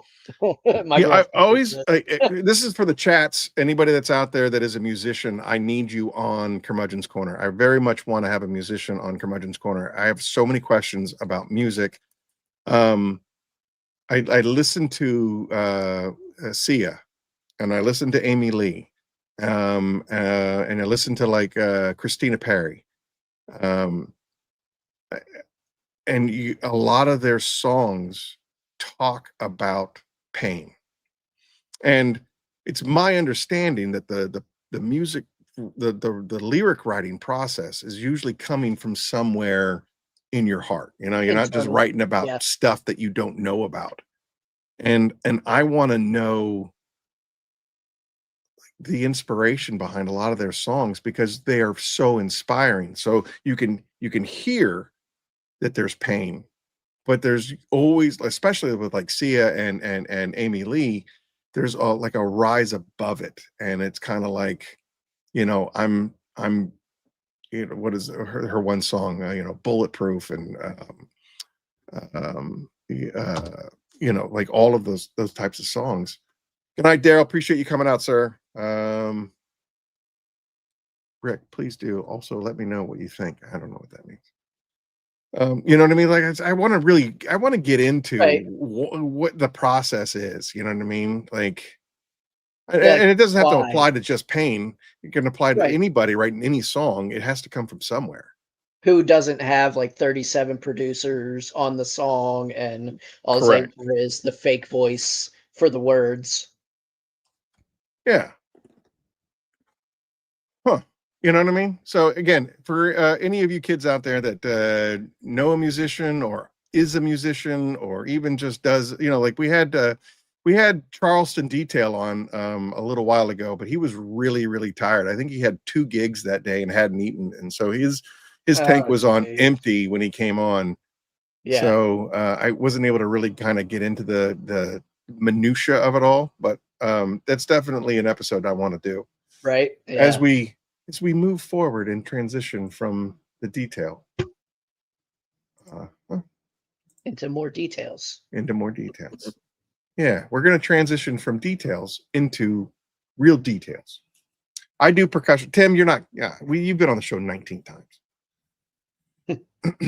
I played the drums all through elementary school, middle school, high school. My daughter has a drum set. Wow. I started out in elementary school. My parents tried to get me to play the violin. No. It did not work out.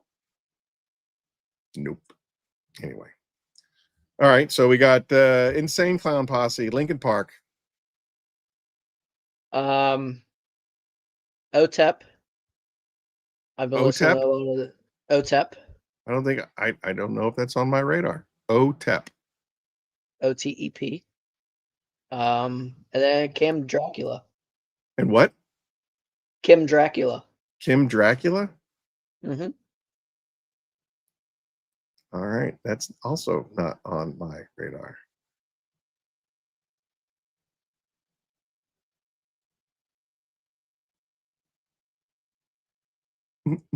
Iran sound for the Hughes Corporation. All right, Tim, we know you have a pedigree 1,000 miles long. This guy, Tim.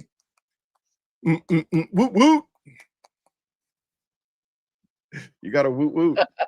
You got a woot woot. You got a woot woot. So you watch that. There's my algorithm. I am slowly trying to change my algorithm. It's very hard for the level of depravity of my algorithm on Instagram. Most of it is like midget wrestling. But I'm changing. They were just in Butler, midget wrestlers. Midget wrestlers. Isn't that the greatest? So much fun. Anyway, there's that kind of goofy kid that always takes off his shirt, and he does it for the Insane Clown Posse. Yeah. Woot, woot, and then he goes and table or something. Jumps on a microwave. What an idiot. Every single time before he does every time. Woot, woot. I get that sent to me so many times. Yeah. That's so good. Woot woot. Like busts his elbow off like an air conditioner or something. Like, what are you? He's got his friend who's like always shooting stuff at him and things of that nature. Yeah. That's a good time. It's you know what I mean. If you're not an ICB fan from that ICP, yeah. Come on. You all out in the chat. You need to find that guy. You need to find him. The Woot Woot kid. He's the best. Yeah. He got a Woot Woot and didn't even mention his 2011 Ford Shelby GT Mustang 500, one of 400 in grabber blue. That, my friends, is why you need to come to the Soar and Restore down in South Carolina, because we have adventures and inside jokes like that. So there. Yeah. Anyway, I completely derailed, and I don't even know where we are in the show anymore. Yeah, we're just here. Well, we're just here. I think it's a good show. I think we pivoted nicely, and here we are, hanging out in the corner, coming up on hour 2. Ish. Almost. Yeah, we're almost there. I got enough to drag this out. Don't worry. Well, that's so you don't do Steelers stuff, so we can skip that. You were on the Funkin' Homies not too long ago, and you were talking about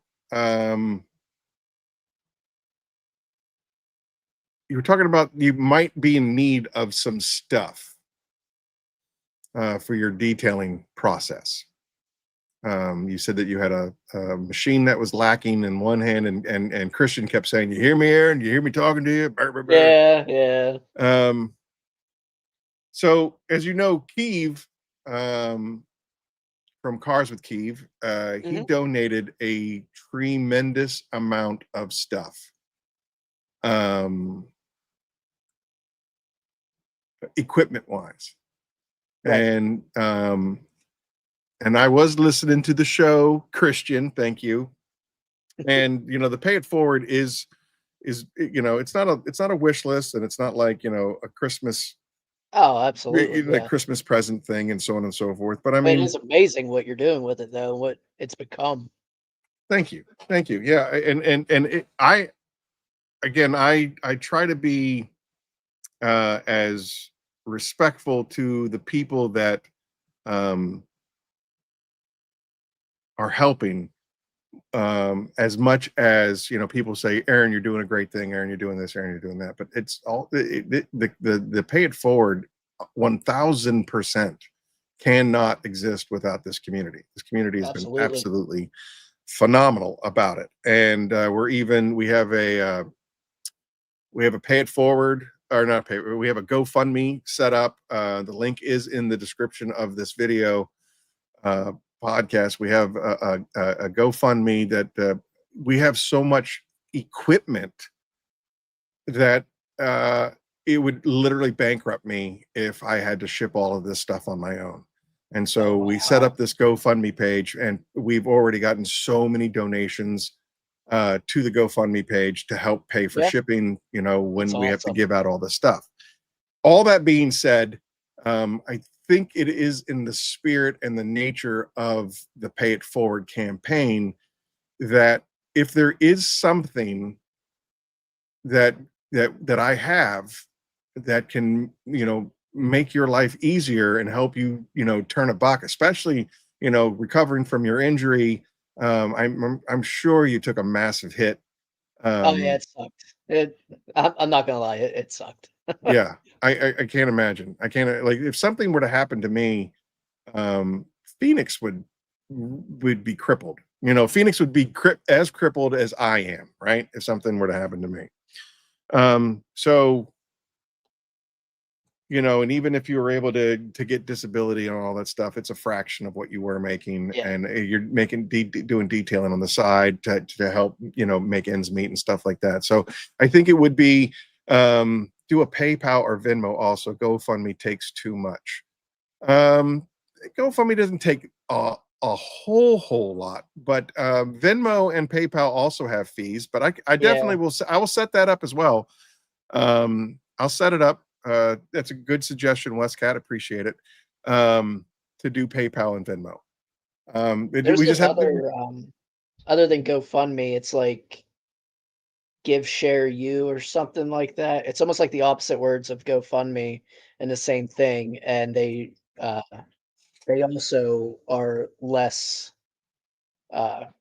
less greedy than like GoFundMe and stuff like that. I'm pretty sure there's another option. Okay, I'll have to look into it. It was, everything has been foreign to me until, I mean, like literally July. So what, 3 months ago? Yeah. July is when I started to actually do any kind of research on any of this stuff, because, you know, Keeve weighted down my car. He filled between Keeve and Rick Smith, and I'm pretty sure Tim donated some stuff. They weighted down my car, you know, so driving all the way back from South Carolina like this. And it's it's a lot of really crazy it's a lot of crazy equipment. So what I'm saying is, in the spirit of the Pay It Forward campaign, you know, you and I will FaceTime each other. Oh, that's right, you're a Samsung, you can't FaceTime. So we'll Google Meet each other. Just do it on Facebook. Or Facebook. Yeah, we can do that. I think you can also do it on Instagram. So we can, one way or another, we'll figure it out. And then you can look through the stuff that I have, and we can, you know, upgrade, you know, one of your crappy pieces of equipment to kind of help, you know, get the job done a little bit faster, and maybe you can make up a little bit of time since you've been off. I'd like to do that. And since you live, you know, 20 minutes from my parents' house, I'm going to be driving to my parents' house just before SEMA, which is the first week of November. So within a month, I'll have it, you know, which is my norm, getting prizes to people. I can, I'd like to bring it over to you, if that's all right with you. Every time, because like the detailing community has been absolutely amazing. The guy that's been helping me out the most, Bobby Sorensen, he's given me a bunch of stuff, and I tell him all the time, I was like, I don't want anybody to feel like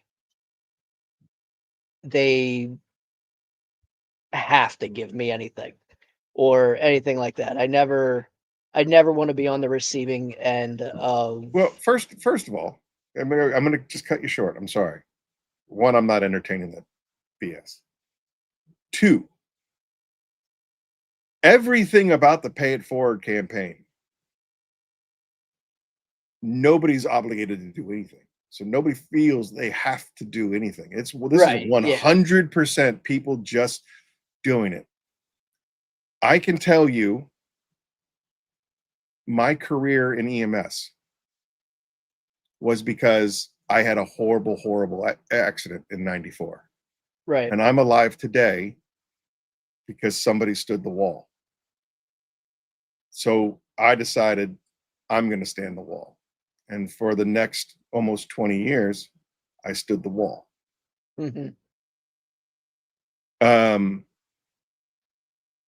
And people that know my origin story know that I've gone through some things. It was a pretty dark period of time after my divorce. And, 2007, 2008, I lost my house, during the great economic collapse. And people along the way always seemed to help me. And it's not about obligation. No one was ever obligated to help me do anything. Yeah.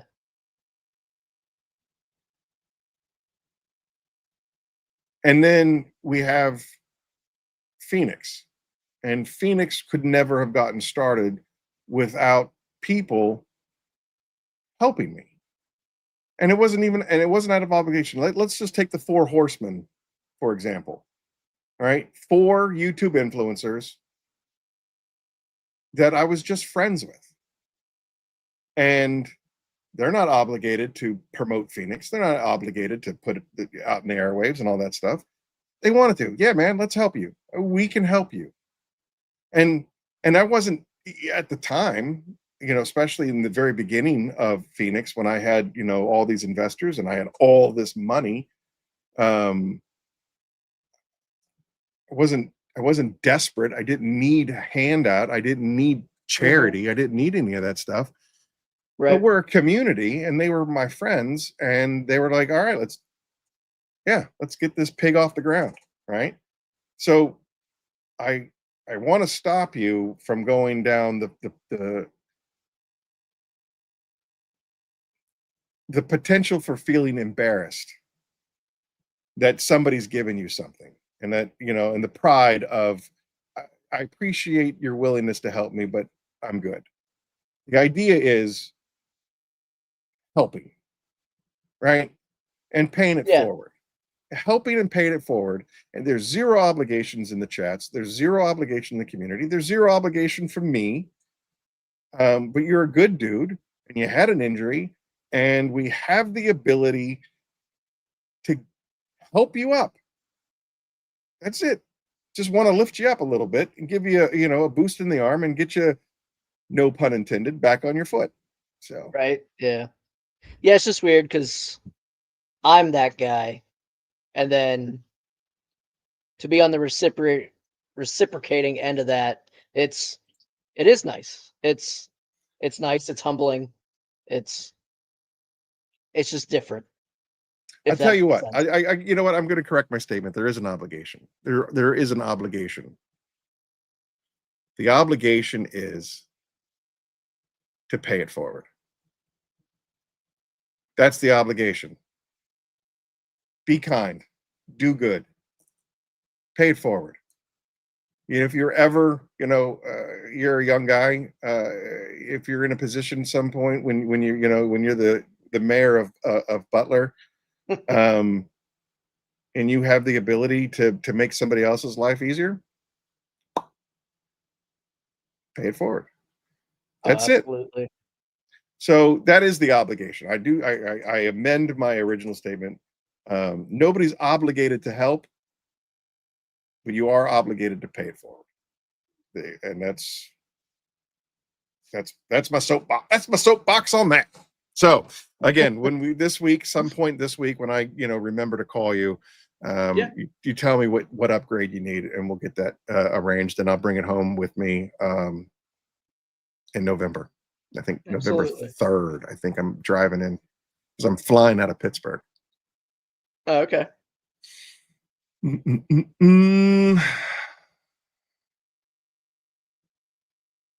What else?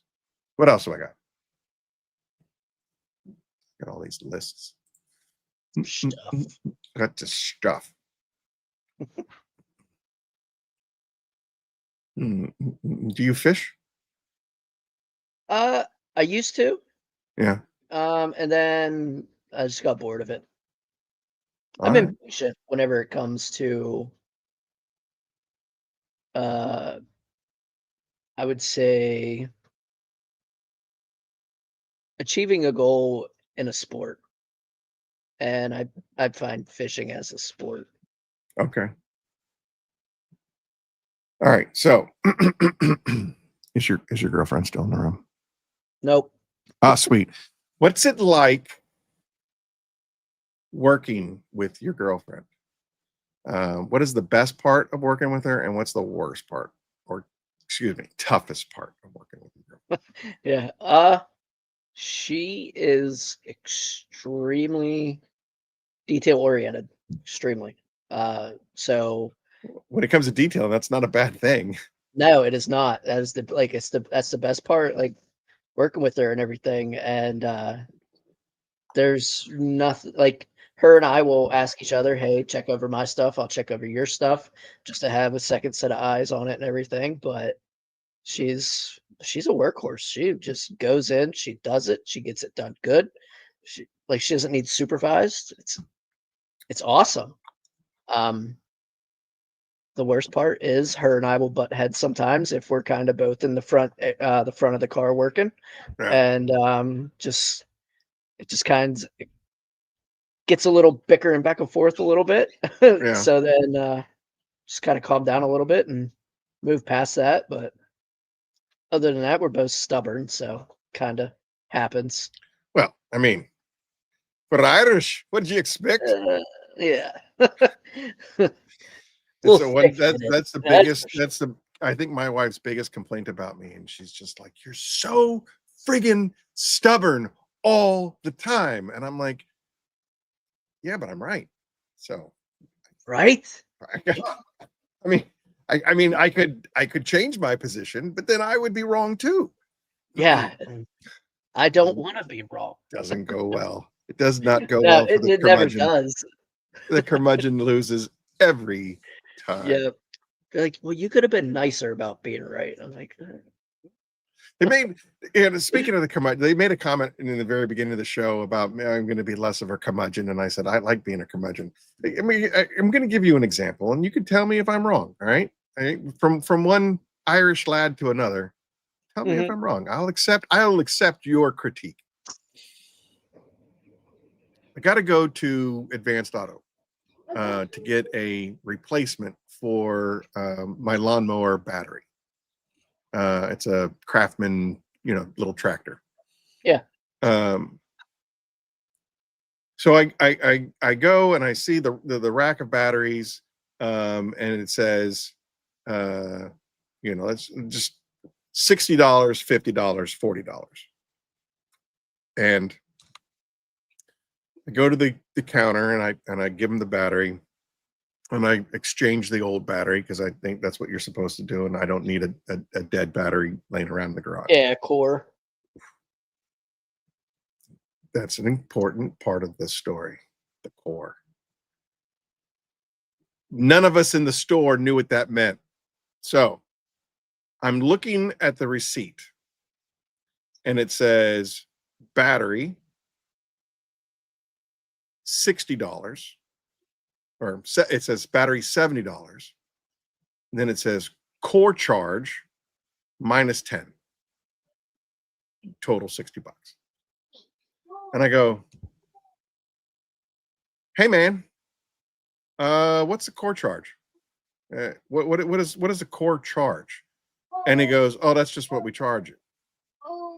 And I go, oh, that's what we charge you for turning in your battery. And I go, what is it? Like, so if I didn't bring my battery in, you were going to charge me $70? And he goes, yeah. And I go, the sign on the rack says it's $60. The sign on the rack says it's $60. So if I didn't bring in my old battery, you were going to charge me an additional $10, even though the advertisement says 60. And he goes, well, that's just what we do. And I go, well, then explain to me what is the core? What is the core? And he goes and gets his manager, and it was this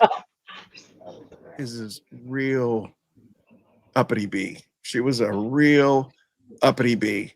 And she was like, "What's the problem, sir?" And I said, "The problem is I just want to know what the core is. I want to know what this fee is, this charge on the receipt is." And she goes, "It's just a core charge." And I'm like, I can read. I got no problem reading. I want to know what that is. And she's like, "Sir, is there going to be a problem here?" And I'm like, "Yeah, there is a problem. The problem is that nobody knows what a core charge is. Like, nobody knows what that is. And I just want to know what that is." And and so like the three of us just, we're going back and forth, and she's getting really, really pissed at me. And I'm trying to be cool. Like, I'm the curmudgeon, but I'm trying to be cool. I'm like, I just want to know what the charge is. And the kid says, "Hey man, this is America. They all do it.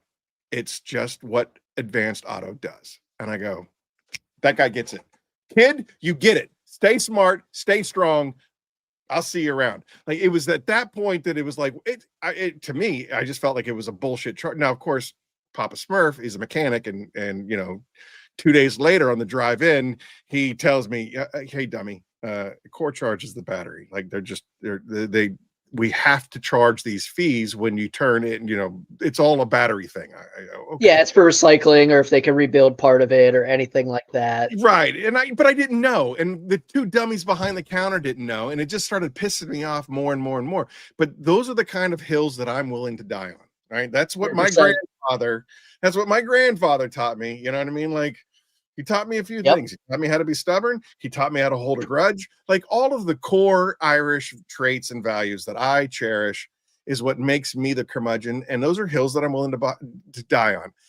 Somebody needs to explain to me why we do what we do. And if you can't explain it to me, we're going to have a problem. That's it. If you tell me, "Oh, it's rules and regulations, and New Jersey has bullshit taxes on top of bullshit taxes," fine, I get it. Whatever. It sucks. It's a crap sandwich that we all have to take a bite of, but at least you can explain it to me. But if you just go, "It is what it is," we're gonna throw hands eventually. We just are. I just went on a rant, and I didn't read any of the chats. I'm sure people are calling me an idiot. It's a core, dummy. You don't know what a core is? What are you, stupid? And I'm like, yeah, I am. Most of the time, they'll do that on rebuildable parts. Okay. For like brake calipers, rack and pinions, alternators, starters. They can send them back to the manufacturer. Then the manufacturer sends pretty much the store the refund. And yeah, hey man, it's America. They all do it. I'm like, all right, so it's just it's an AutoZone thing. All right, that's fine. Thank you for clarifying. I'm calling you an idiot any more than normal. Hey man, there was a whole village involved taking care of this one. All right, I get it. I know. Oh yeah, I'm the same way though. Whenever it comes to like principles or how something is done, it's why is it done that way? And like you said, if you can't tell me why we're doing it that way, like, yeah, that's it. That's all it takes. That's all it takes. You know what I mean? It's I look at it as the lemming conundrum. Like we're all just going to run off a cliff because that's what we do. Dude in front of me did it, so why not? Hey, DD's in the house. Good time. Thanks, Dragon, for showing up. Yeah, like, maybe we don't need to run off the cliff. If you can explain to me why we need to run off the cliff, I'm listening, but I'm not convinced. Huh. Rant over. But for now, that's why I'm the curmudgeon, and I love being the curmudgeon. I feel that it is a tribute to my grandfather to be as curmudgeonly as possible. And not only that, but it's like you can be so like vocal correctly about it. It's not like you're just trying to be some a-hole that doesn't believe with anything or anything like that. You're like, okay, why? What makes us do this? Like, tell me. Yeah, and I'm not screaming at you. I'm not, I'm not being a Karen. I'm just like, Right. wait, can you tell me what is that? Can you tell me what that means? I just want to know, what is that? Yeah. And if you can't tell me, then I'm like, well, then why do you have your hands in my pocket if you can't tell me why your hands are in my pocket? Mm-hmm.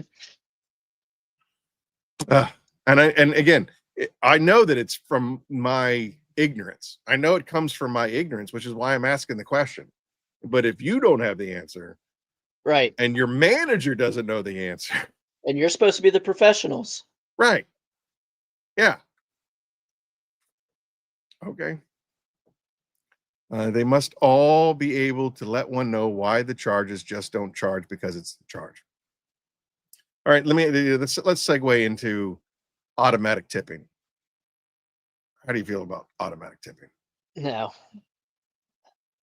100% not. And the curmudgeon is saying one, automatic tipping is absolutely bogus because now you're assuming that you gave me impeccable service. To ensure proper service. Is that right? I don't know, but it sounds good. That sounds great. I love that. I was today years old when I learned I heard that one time and I was like, oh, yeah, that makes sense. Yeah, sounds good. That sounds fantastic. I was today years old when I learned what tips meant. So one, I'm against automatic insurance, and two, automatic tipping, and then two, like the standard of percentage keeps going up and up and up and up and up. And then three, the most ridiculous things people are expecting to be tipped on. And I don't get it. Like, here's a great example. Spittler called me, Spittler is Apex. He called me out one day because the invoice that I sent him from QuickBooks says, "Would you like to tip?" And he was just like, "Hey man, really? You're asking for tips?" And I was like, what are you talking about, man? And he was just like, the invoice, it gives me an option to tip you. And I was like, my bad. That's a problem. I didn't know that. I filled out the little form of the stuff that you bought, and I just sent it to you. Yeah. But now it's I guess just standard tipping for everything. I don't get it. I don't get it. Are you familiar with the TV show The Office? Yeah. Dwight Schrute. He's the greatest. He's one of the greatest foils of all time. But yeah, I don't tip on things that I can do myself. It's so good. When did the tipping standards change? Yeah, that's what I'm trying to figure out. I don't know. It's definitely within the last 10 years, I think. That's what I was gonna say. Yeah. I can't imagine. It definitely didn't exist in my day and age, and not in the 90s. So it's definitely a 2000 thing. Maybe it's a millennial thing. I don't know. Maybe it's a Gen Z thing. I don't know. But it is everywhere now. And when it becomes an automatic assumption, it really, even takeout. Yeah. Takeout, I'm okay with tipping the takeout guy, right? Because they're making dick to begin with, and it is perfect. It is a convenience. It is, takeout or versus delivery. All right, you know what? I take it back, Westcat. Takeout, you're right. Takeout, I don't see why you need to tip. But delivery, yes. Delivery, you definitely should, because delivery is a convenience. Okay, sorry, my brain, the apple juice kicked in for a second. I'm back. Yeah. This particular apple juice is a little stronger than I normally make it, and I have a feeling like 90 that apple juice. This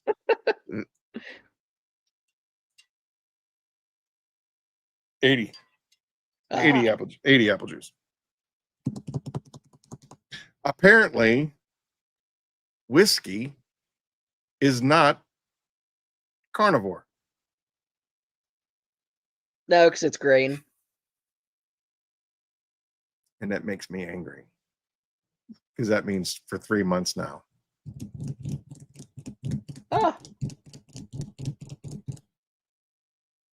So I had to go the potato route. Yay, potatoes. Potato.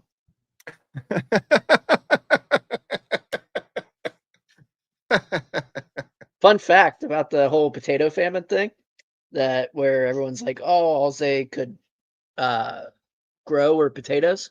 It was actually because of Great Britain that everything else had to be given to Britain except for potatoes. Run that by me again. So the whole like Great Potato Famine of Ireland, Yeah. where they were like, they essentially the land couldn't grow anything except for potatoes. It wasn't that. It was Great Britain demanded everything else except for potatoes. Yeah. So yeah, I learned that and I was like, oh, okay, a bunch of Well, I love potatoes. I do, man, dude. You have no idea how much I miss. Like like I said, I fell off the wagon today. Yeah. For French fries, it just was too. It was too much.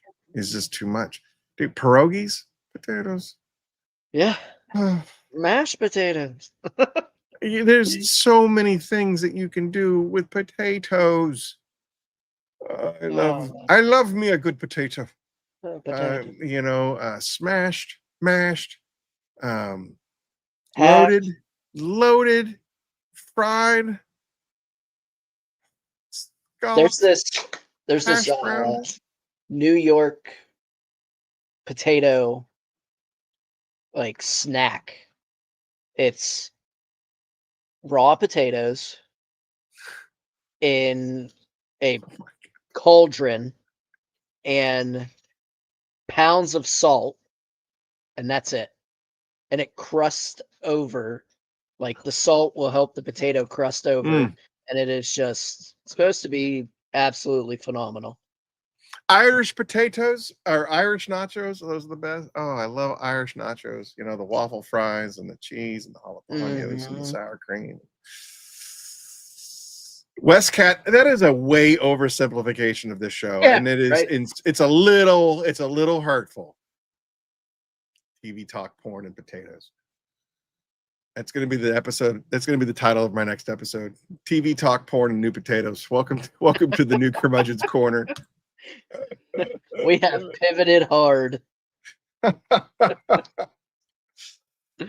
ears are sweating. I think Rick Smith's had some questions up there. Yeah? Talk to me. I think so. There was one about, I think it was about. I've seen a Subway with a tip jar. Those books are usually very thorough. But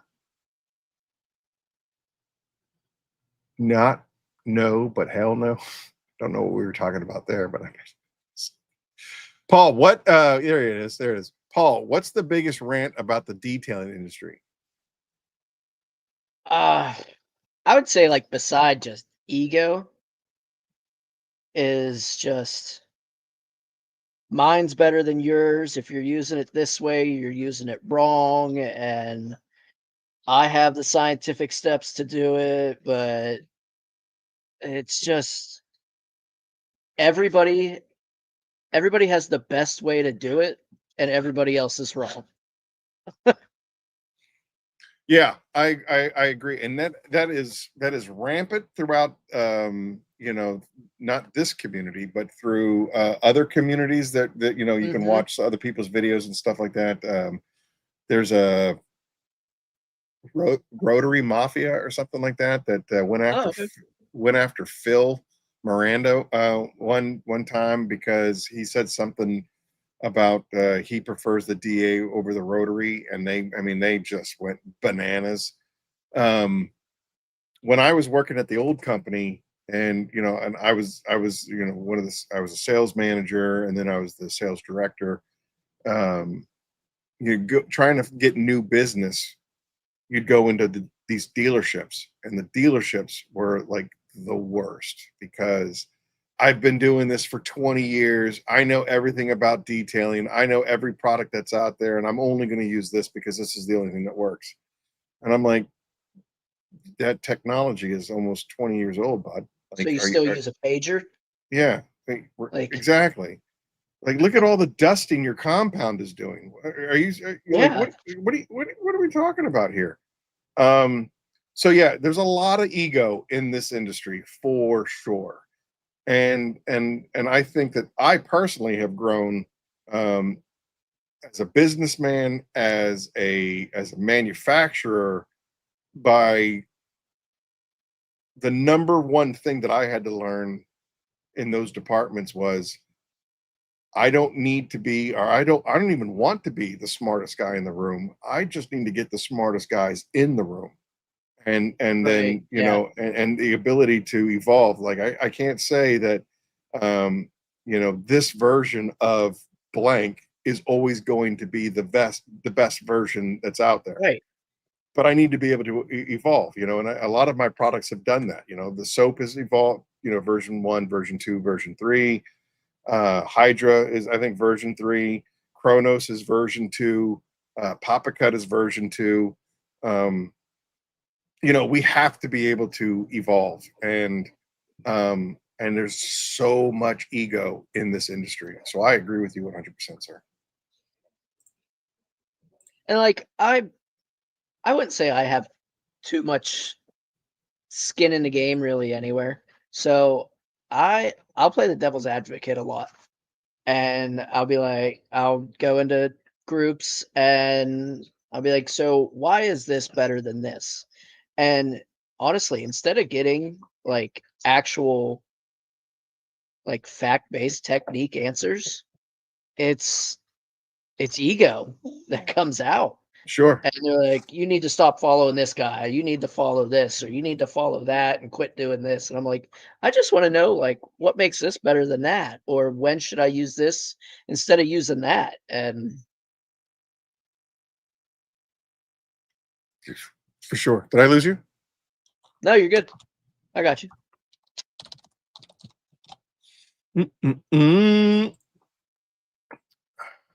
Yeah. And yeah, all we're doing is washing cars.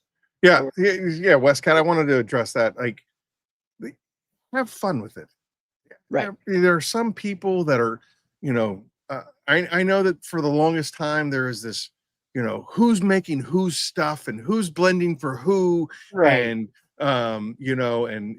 this versus that, and this versus that, and this versus that. And my thought process, use what you like, as long as you're having fun doing it.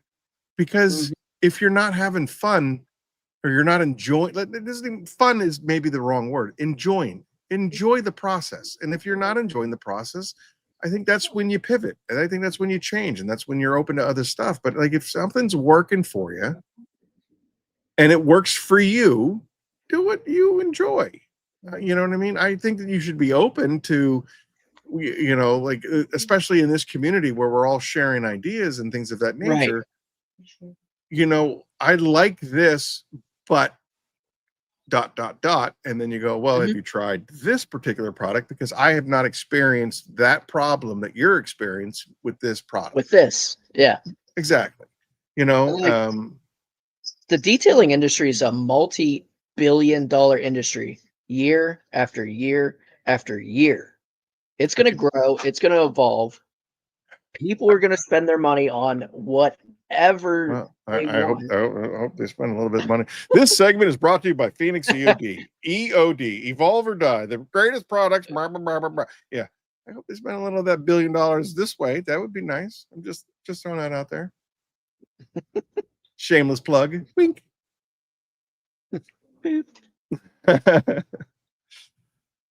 Yeah.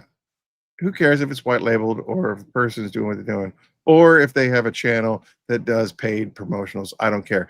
I think these are, a lot of times I would love to have the conversations that Rick Smith and I have.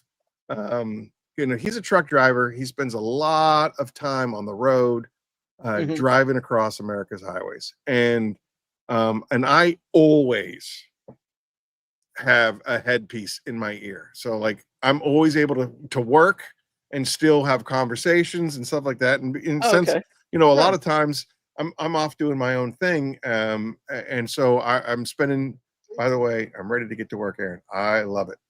Conway, I still owe you a box of stuff, and that is coming. But yeah, Conway has actually stepped up to help me. And in the next couple of weeks and months, you're going to see some amazing Phoenix content coming out of this guy. I'm so grateful. Again, paying it forward. I am so grateful to you, Conway. Anyway, so Rick Smith and I will have these conversations where it'll just go in any direction. We'll talk about everything and anything from, religion, politics, food, whatever. It doesn't matter. We'll talk about everything and anything. And now I completely forget where I was going with Rick Smith.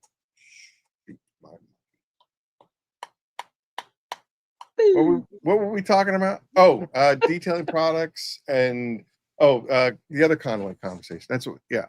I don't understand the obsession with the who's looking for who's doing what. I struggled for a long time. I struggled with the idea of the Pay It Forward campaign. As far as I know, Phoenix E.O.D is the only company that does anything like this. And for me, it has the potential of seeming like an angle. You know what I mean? It seems like, oh, he's just doing this because he wants to look like a nice guy, and so on and so forth. And and so I was always struggling with the real Aaron Burkut. Yeah, right. And I was always struggling with that idea of, am I a good person?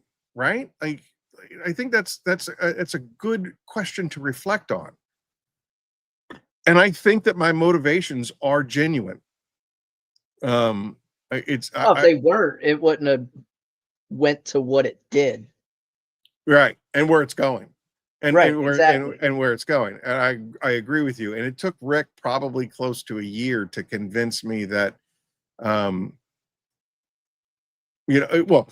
just Rick Smith, but all of you guys in the chat rooms, like Detailed Obsessed Nation, we got you, Aaron.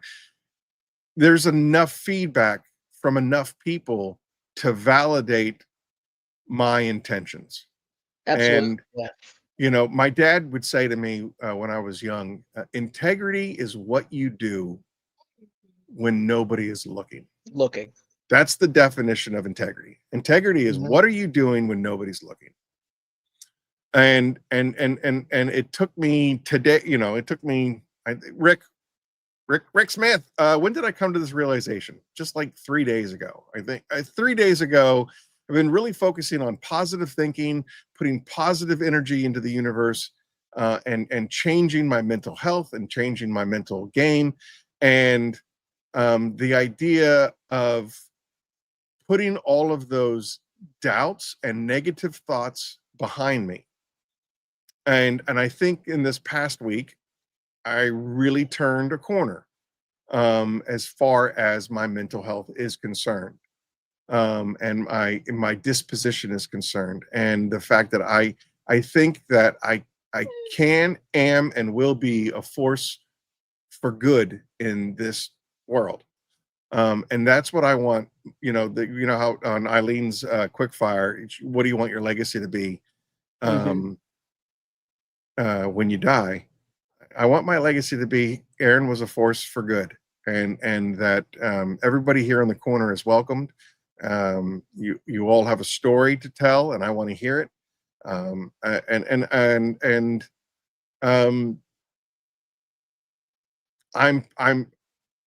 to go full circle with this I completely went off the rails, but to go full circle is I want to be a company that people want to support because we're doing good. Mm-hmm. You know what I mean? I don't want you to support Aaron per se, but I want you to support Phoenix because Phoenix is a force of good, and there is a good person behind the company, and that's what we want to support. And that's my. It's a side effect, if you will. You know, it's a side effect, like because of who I am and the person that I'm trying to be, and being a better person, and as long as I'm in charge of Phoenix, you know, that's the influence that Phoenix is going to be.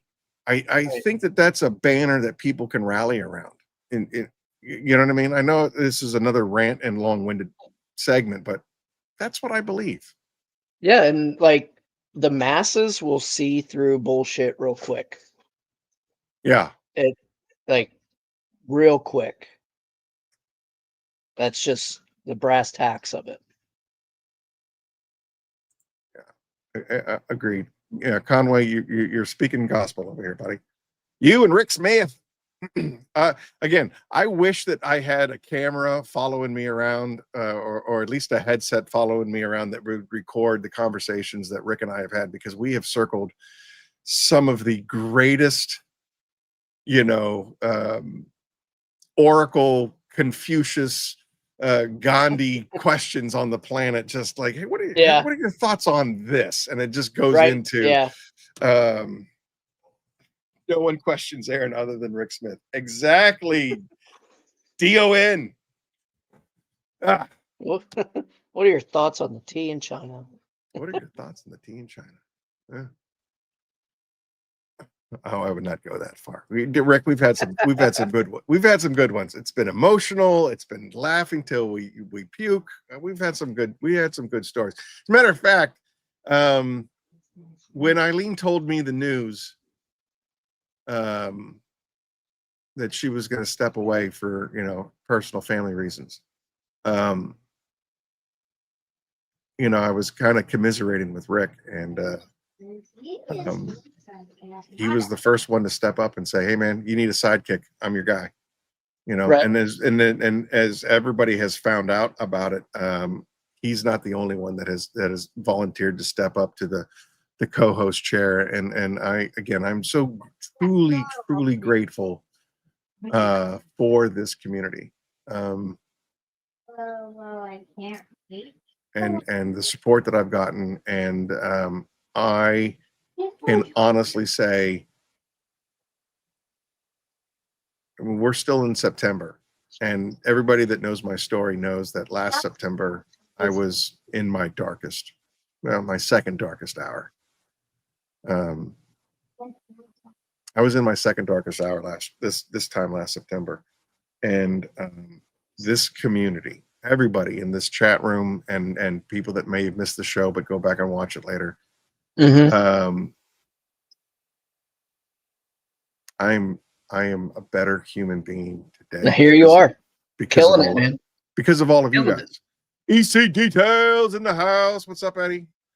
Yeah. So again, it like I talk about this stuff even outside of September. The teal and the purple. Be kind, because I would not be here if not for you guys. That's the impact that this community has had for me, and that's why the Pay It Forward campaign isn't. The Pay It Forward campaign isn't a shtick. It's not a gimmick. It's not a niche to set myself apart from all the other companies that are out there. It's something that I believe I am obligated to do because of all of the people that have helped me get to where I am today. Yeah, you don't want to just offer like great chemicals or anything. You really want the opportunity to be able to help out. Yeah. I've said this numerous times on this program, which is the chemical side is what gives me the ability to have this platform here with you guys. Right. And if I ever get to that point where you know, I can be completely hands off of the chemical side, I would, you know what I mean? Like, you know, we get to the stratosphere of Griot's Garage. I'm going to do this show at least once a week and let those Right. insane clown posse take care of the chemical side of things. You know what I mean? I keep my I keep my eye on you knotheads. But I want to hang out here in the community. This is what feeds me. This is what I love. You people are, like the first time that I got to meet Mark Sosi, down at Southern Details Conference. The first time I got to meet Hawaii Tim down at Southern Details Conference. First time I got to meet, half these people in real life. The first time that Dragos, he fanboyed on me, and I lost my head when he you know what I mean? Like, I met this guy and you're E.O.D, you're E.O.D, and I was just like, yeah, I am. And can I get a selfie? And I was like, yeah, let's get a selfie. You know what I mean? Like, this is so cool. The greatest. It's the best. And that's what so this community is why I do what I do. This community is why I do what I do. And I'm sorry I made this show about me. This show should be about you. And I'm sorry, Paul. Polly, can I call you Polly? Am I allowed to call you Polly? Yeah. All right. I could call you Celtic too. I don't know what you identify. I've been called quite some names, so I'm sure. I'm sure, you soulless bastard. Yep, 100%. That's a ginger joke, kids. If you're playing at home. Irish don't get offended. Right? Yeah. I doubt that I can find it on my phone in any time. If you need to play the Jeopardy song again, go for it. But yeah. I have one of the greatest. It was a sign outside of a barber shop, and maybe it's in albums. But I don't know. How does an iPhone even work? I don't even know. But it goes. Oh, there we go. Albums. I think it's an LOL. Yeah. Nope. Yeah. No. Yep. No. Yeah. No. Is it? You can feel it. Is it there? Right there. What are we doing? Nope. But anyway, it says the Irish people are deeply offended by the Lucky Charms mascot and cereal box and demand that the Lucky Charms mascot be taken off the box. And then it says, just kidding, we're Irish and we're not pussies. I was like, damn, that is the most accurate stereotype I've ever heard. Right. And that's very true. This video is marked as not for children, so sorry if I've offended your ears.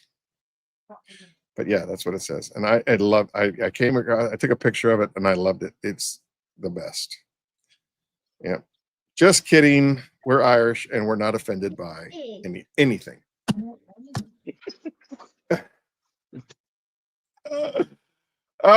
Just when you thought Kiev couldn't get any funnier, Conway jumps in.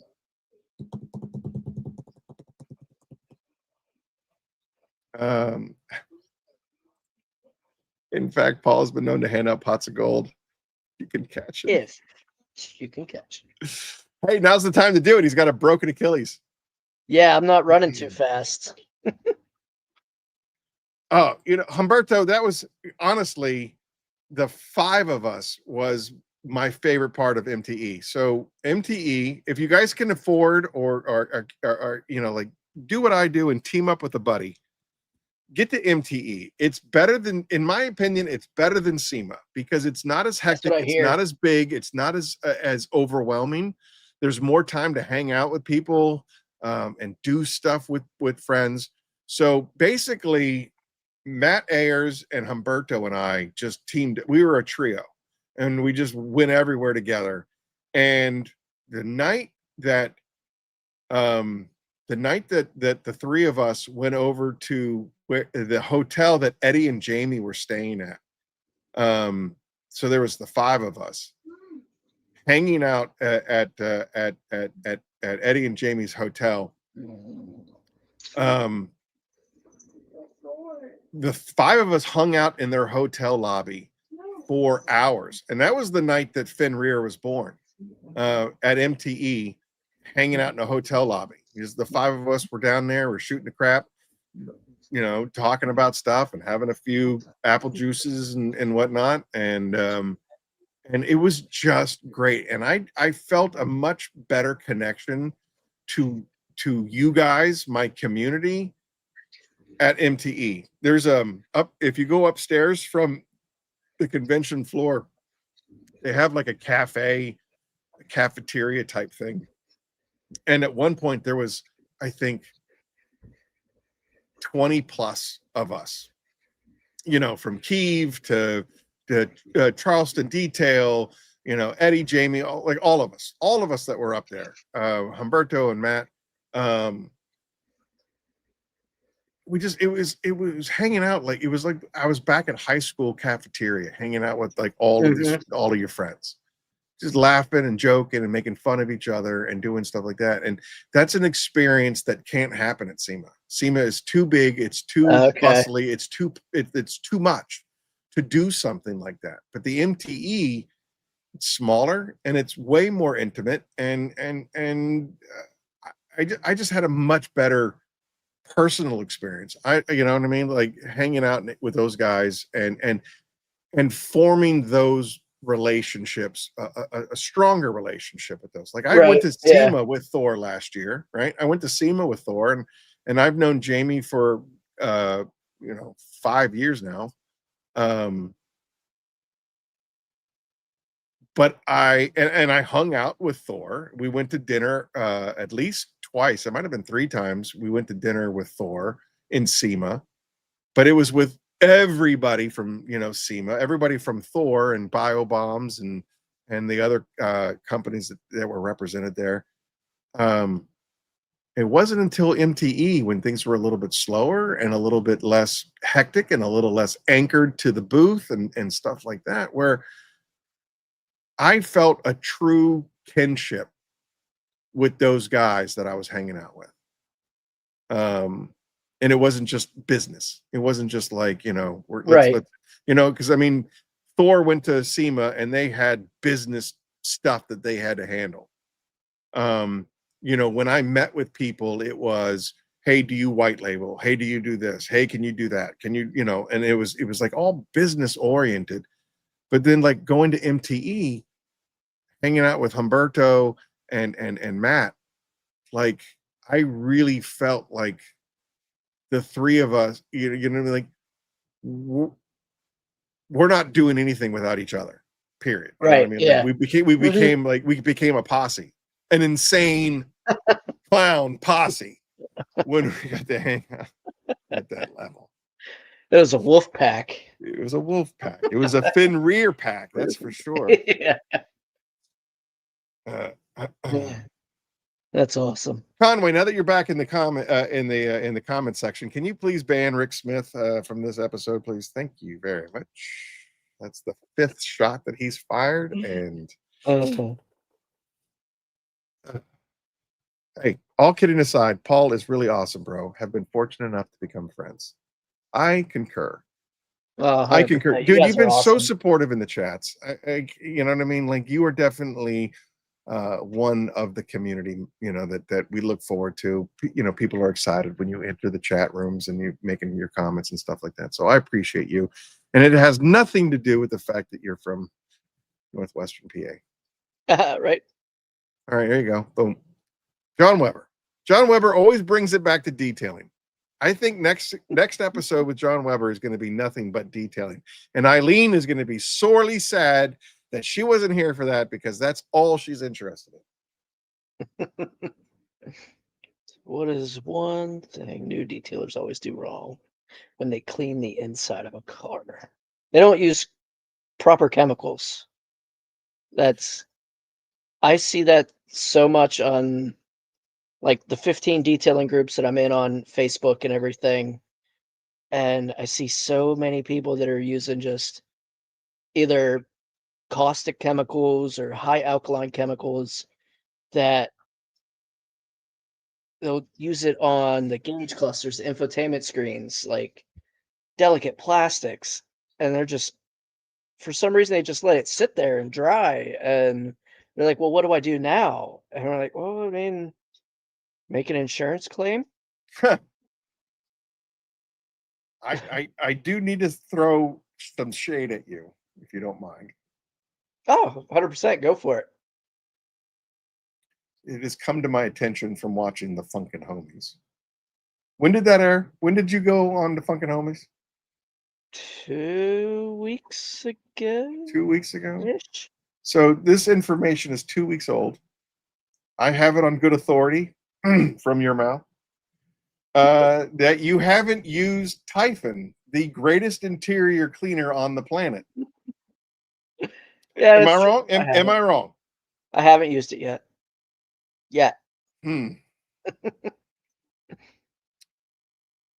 It shipped yesterday. We sent you a Typhon mini bomb kit because I'm doing my homework. I'm listening to the Funkin' Homies. Today I listened to Christie's podcast, because I had a lot of Thor stuff I had to do this week, so I didn't have time to listen to it. But that's how I do my homework. I usually do my homework Friday and Saturday before the show, so it's fresh because I have the mind of a sieve. But that being said, BioBombs has been talking about Typhon for months.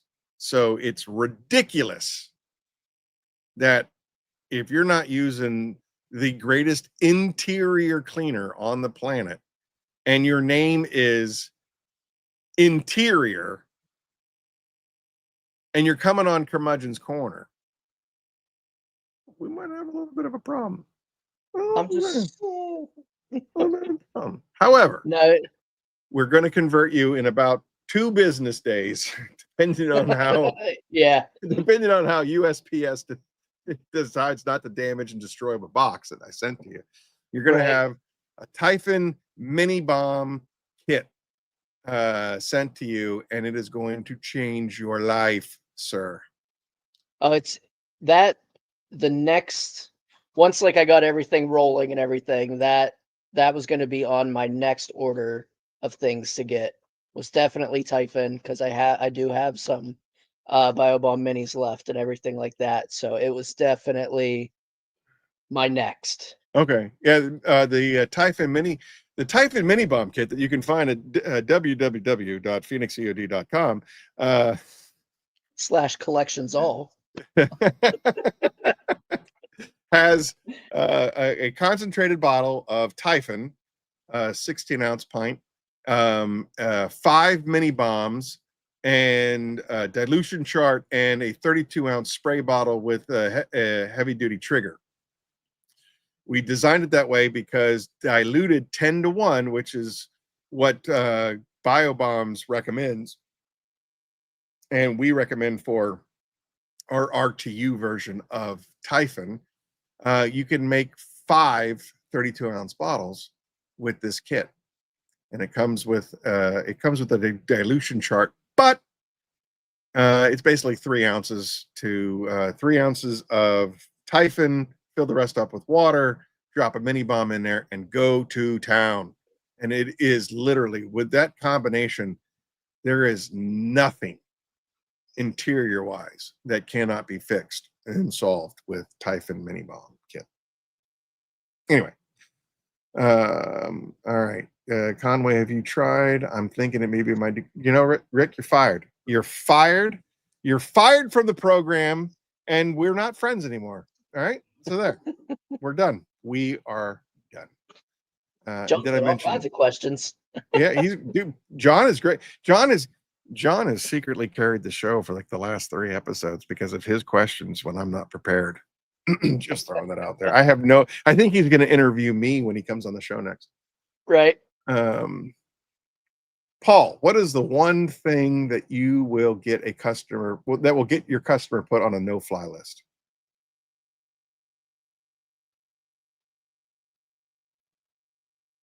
Like a turn away or like a no fly list.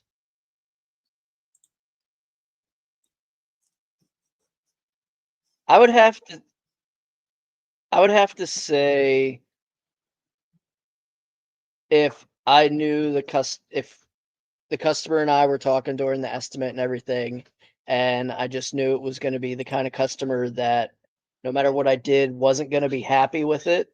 Yeah. I would recommend another shop or person around the area. It's not something my goal, my aim is 100% customer satisfaction every single time, and having the personal in-person estimates that we always do.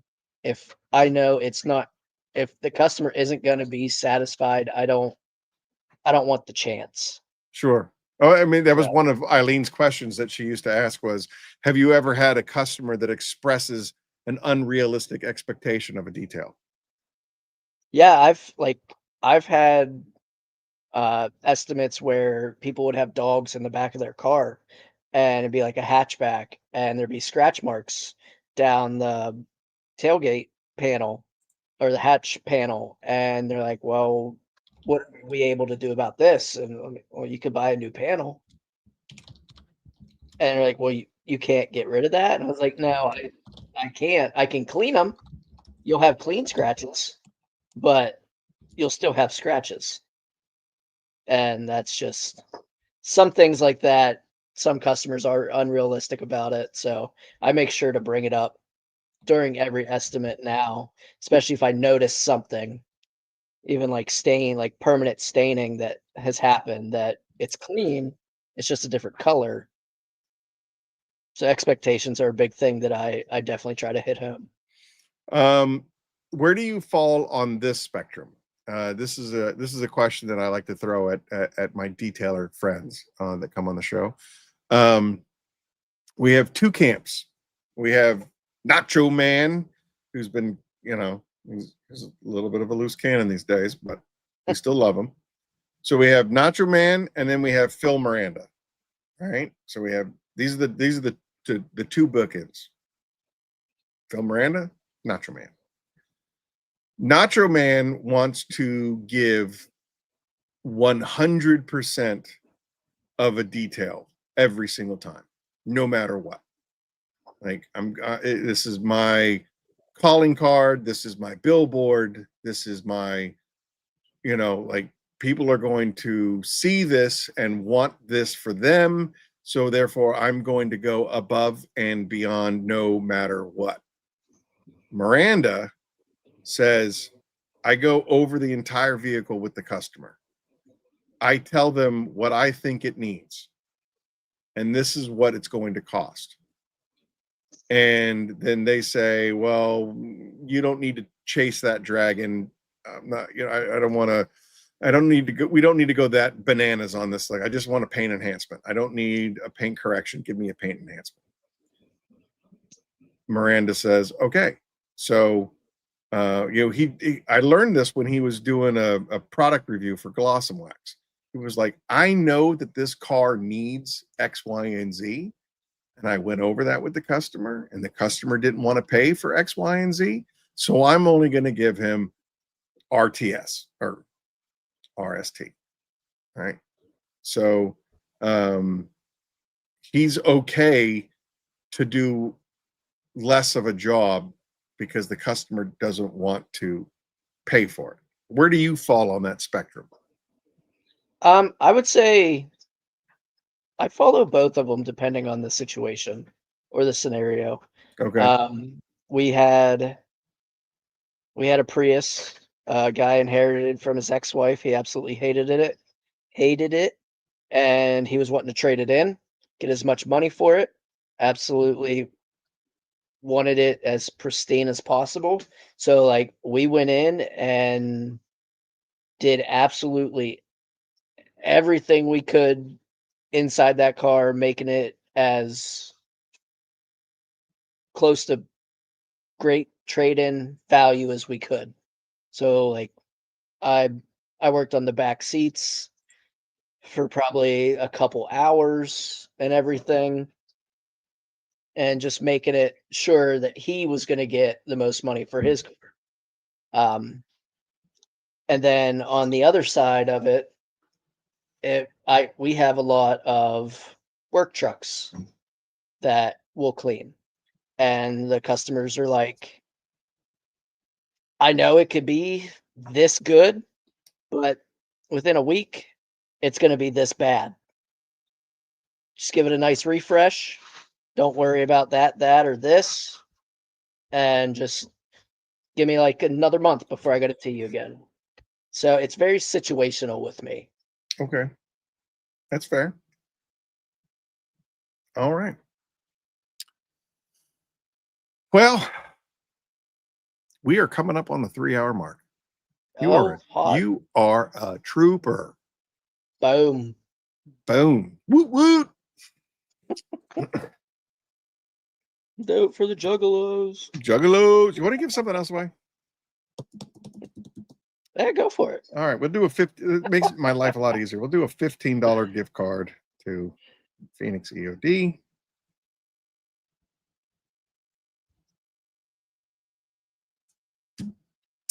Ba ba da ba ba.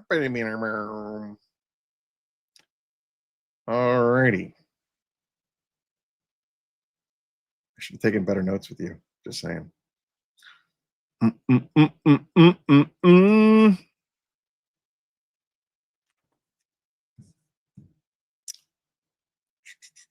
For a $15 gift card, somebody needs to tell me what is the band that Celtic can listen to throughout the entire duration of a detail. Answer is potato. Boil them, mash them, stick them in a stew. Stew, boil, mash, and stick in stew. I'm in Miranda camp, unless I'm feeling feisty.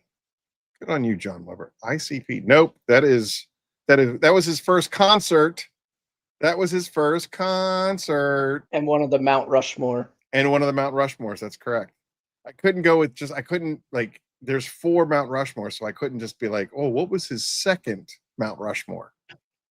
But yeah. I want to know what band he has to listen to for his entire. Gosh dang it! Yeah, gosh dang it! Bum bum bum. Yeah. See, this is just so you know. Yeah, I didn't recognize the band either. So you're right. But I think I've heard of them. I'd have to go back and listen to it. But yeah, I didn't recognize it at first either. However, just so you animals need to know that moving forward, I'm going to change up the quick fire. The quick fire is going to be a little bit different these days. And was it Enya or Evanescence? No, I can't say that either, Humberto. Linkin Park was on the Mount Rushmore, but that is not the band that he would listen to throughout the entire. It was a 3-word name. Oh, look at Jay Farmer keeps dancing around the landmine, but he just can't jump. Taylor Swift. Rick Smith is correct. Taylor Swift. For the win. What? Not T-Swizzle. Swifty. What a phenomenon that is. Can anybody explain that to me? Can anybody explain to me what a Swifty party? Party?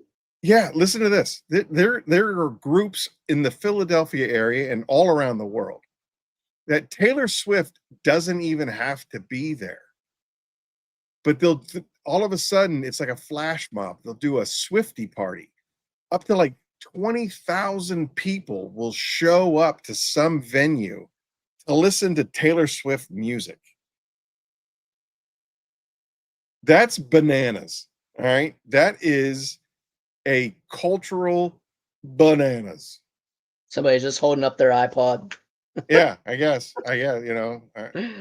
some clown up there with a, wiki, turntable playing Taylor Swift, and 20,000 people show up to to dance to that shit. Stuff. All right, too much apple juice. All right, so I guess we're gonna have to go with a different question because you guys are clowns, insane clowns, and it was motionless in wait was the name of that. The answer to that was motionless in wait, and you all 6 of you still in the chat rooms have failed. You are the weakest links. What's that? Yeah. You are the weakest links.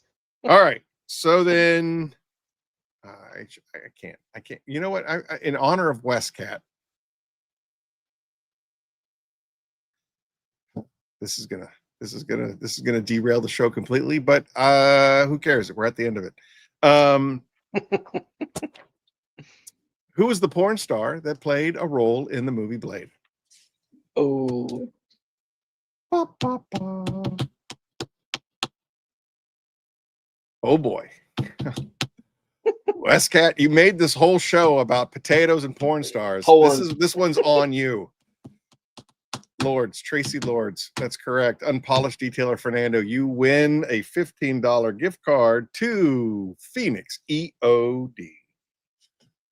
Bum, and he even spelled it correctly. Wow. Like that guy knows his porn stars. No offense. Lourdes. Oh wait, no, it was Detail Obsessed Nation. Dawn, you win. Detailed Obsessed. Send me an email to the following. Send me an email to aaron@phoenixeod.com. On the ticker below. On the ticker below. Send me an email and we will send you off the gift card. Detailed Obsessed Nation. Detailed Obsessed Nation. All righty.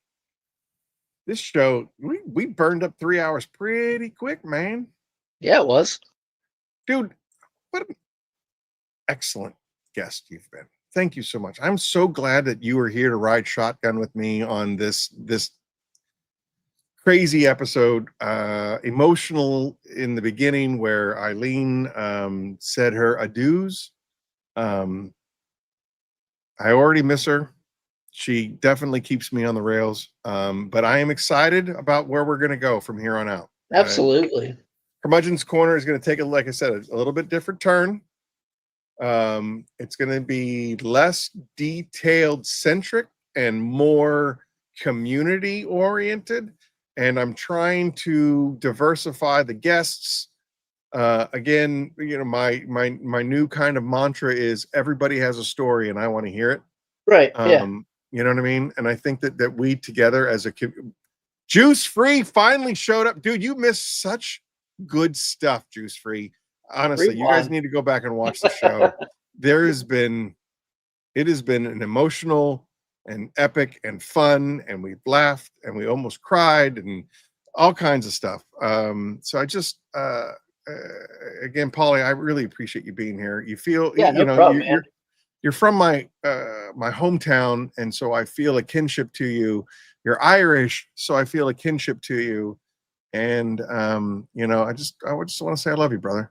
Appreciate you. I love you too, man. Absolutely. I love Paul, this stuff. Thank you again for being with us tonight and sharing your story.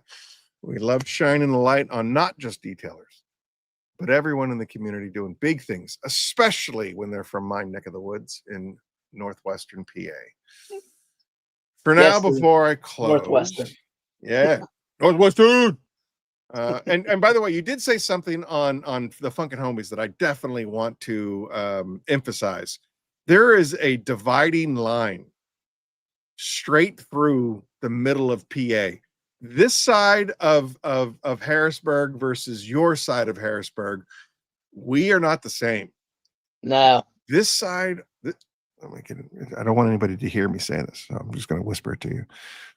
This side of Harrisburg is just I don't even know what to make of these people. I don't know these people. Like, you can't make eye contact with these people. I don't know what's going on this side. of Harrisburg. But on your side of Harrisburg, my God, I love that place. You guys are friendly. You wave to each other. Yeah, handshakes and smiles. I'm just saying. That's all I'm saying is that there is definitely a difference between East and West. And we know that this is the truth, because when we went for the state championship in 1992, by the way, I was part of that baseball team. Neshannock High won the state championship in baseball, high school baseball in 1992. I was part of that team. We went up against, it was a Western Pennsylvania team that went up against an Eastern Pennsylvania team. Oh man! And I got the medal.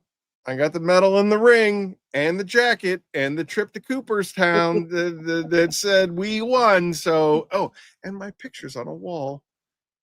What is it's not Jack Lambert. Is it Jack Lambert? No, it's not Jack. Jack Lambert's Steelers. It's the coach. Crap. The coach from the Pirates back in. Anyway, he's got a restaurant. I can't remember the name of the restaurant. He's got a restaurant in Neshannock Township, Newcastle, Pennsylvania. And our team, the whole team picture is on the wall in that restaurant to this day, 30 some years later. Yeah, there's a difference between East and West. And so I want to salute you on acknowledging that. All right, where were we? I was reading my send off to you guys. All right. Now, before we close, I want to shift gears to something near and dear to the corner. You've heard us talk about it before, but tonight we are doubling down. Our Pay It Forward campaign is live, and the GoFundMe page is up to help us ship hope across the community. This isn't about products, it's about people. Every dollar helps us cover shipping costs so that we get supplies into the hands of detailers who need it most. We already have seen lives touch, and with your help, we can keep it strong. So if you've ever gotten any value, apple juice. So if you've ever gotten value from the show, from Phoenix, or from this community, now is the time to step up. Between now and Christmas, head to the GoFundMe, donate what you can, and you know that you are a part of something bigger than all of us, because at the end of the day, this isn't about detailing. It's about showing people that they are seen, they are heard, and they are loved. So, Paul, you're welcome to stay as I wind down the show. But we have a couple of things that are very near and dear to me. So if you will indulge. Oh, wait, before we do the wind down, where can people find you? So on Facebook, I have a Celtic Interior Shine, Instagram, Celtic Interior Shine, TikTok, Celtic Interior Shine, YouTube, Celtic Interior Shine. Tried to keep everything. It looks good. It's on the screen right now, so that you guys make sure that you go over and follow them. I didn't see you on YouTube or anything, which is fine. But yeah, J Farm, appreciate you. Take care, brother. Yeah, Celtic Interior Shine. All right, there you are. Okay, so make sure you guys support this guy. He's an excellent fellow, and he is from Northwestern PA. So you have to. It's the law. You have to support this guy. You can make donations of physical in the physical realm to Phoenix E.O.D. Phoenix Rise from the Ashes Pay It Forward campaign. Send donations to Phoenix E.O.D. at 404 Bloomfield Drive, Suite 1. West Berlin, New Jersey, 08091. You can donate to the GoFundMe page. A couple of guys had a really good suggestion of setting up some Venmo stuff and some other Cash App kind of things that we can, whatever. I'll set it up and we'll start. Right now, you guys, you amazing people, have already donated what the entire donation was last year already. but because of the generosity of you, of your stuff, we have so much stuff that there's no way I'm going to be able to ship this stuff without your help. So we're still a couple of dollars short of what we need. And this is just an estimate. I have no idea. The prices just went up on UPS. The prices just went up at USPS. I don't know what it's going to take. Most of the stuff is probably going to have to go freight. So that's going to be expensive. It's going to be like $300 a pop to send this stuff freight. So LTL is not kind at all. Anyway, so please, $5, I don't care what it is. Every dollar goes to helping people.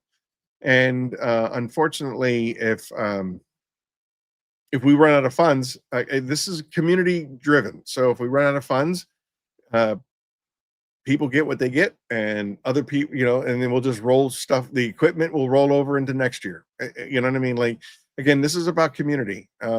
So it's up to us whether or not this stuff comes together. Anyway, if you'd like to be a guest on Curmudgeon's Corner, or if you'd like to contact the show, I'm going to try to do like a mail call segment where we read emails and things of that nature. Drop us an email. I just set up a new email address, thecorner@phoenixeod.com. So, you drop an email, you write an email, you send an email to thecorner@phoenixeod.com. It'll go to the Curmudgeon team, and we'll make it happen. Everybody has a story. I want to hear it. You can also follow us along on Instagram at the Curmudgeon's Corner Pod. Eileen is going to be turning that over to me and my team, and I'll be posting shorts there, and the show schedule. I don't know if you guys remember, but I used to do like, hey, this is who's going to be on the show this month, and what those dates are, so that you guys can set your calendars. So I'm going to have a more hands-on approach with this Instagram account. So make sure you guys follow us at Curmudgeon's Corner Pod. And now for the very important and serious stuff, the teal and the purple. Suicide prevention and crisis counseling resources. If you or someone you know is struggling with suicidal thoughts, seek help from a professional and call 988. The United States' first nationwide 3-digit mental health crisis hotline, 988, will connect you with callers with trained mental health counselors. You can also text HOME to 741-741 in the United States and Canada to reach a crisis text line. The Psychiatric Association also has resources. Go to www.apa.org/topics/crisis-hotlines, and they have resources to everything that is impacting you. It doesn't have to be just a mental health issue. It can be physical, emotional, mental, gambling, drug, whatever you are facing. You are not alone, and there are resources out there. We need to stand together. We are a community, and we need to look out for each other. The darkness is a singular beast, and when you are impacted by the darkness, it keeps you solo. It doesn't allow for you to reach it. You can have the greatest support group. I got all these guys that are like, hey, if you ever need me, reach out to me. If you ever, are suffering, call me. It doesn't work that way. The darkness keeps you alone. You need to reach out to them sometimes. If you haven't heard from somebody in a few days or a few weeks, or if their pattern has changed, like Adam Blevin said, if the pattern changes, reach out to that person. Hey, we used to talk every day, or we used to talk every couple of days, or we used to talk once a week. I haven't talked to you in a month. Reach out to that person. And as soon as you do, the darkness backs up. I do that monthly with a lot of my friends. Amen, brother. Amen. I salute you for that. One of my real dark periods, Papa Smurf reached out to me. He was like, he just called me. And I mean, I was in the thick of it. And I was in the thick of it. And he called me and he's like, hey man, you sound different. What's up? What's going on? And I'm just kind of going through some shit. And he was like, all right, talk to me. What are you going through? Right. I started talking to Absolutely. him, and then it all just came out of me. And by the time the conversation was over, I felt infinitely better. Right. And that's how it works. Like, Papa Smurf is one of my best friends, and I didn't call him and I didn't talk to him. He Right. called me. And hey, are you okay? What's going on? You sound different. Remember that 8-minute conversation that we've had before? All it takes is 8 minutes of conversation to reset somebody's mind. Thank you, Paldy. Make sure you keep calling your friends. Absolutely. We've had a couple of different changes as far as Phoenix is concerned. As you guys may or may not know from Fab's video, his vehicle was in a car accident, and he is now questioning whether or not he's going to continue to sell detail products. And even detail for that matter. He said he's probably going to go back to wrenching. And he's got a lot of stuff of Phoenix that's out of stock on his channel, and he's not sure if he's going to continue to do it. So we've changed. Again, if you can go to Fab and support him and buy products from him, not necessarily Phoenix E.O.D, but at least kind of get him through his moment, his hour. Go over to Fab Automotive Detailing Supplies and support him. But I don't think that he's going to be a distributor anymore. So I've changed the graphic up on the screen.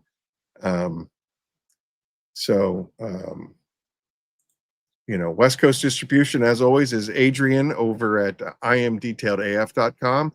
And Southeast distribution is Titan Tim down at shineyourlightdetailing.com/store.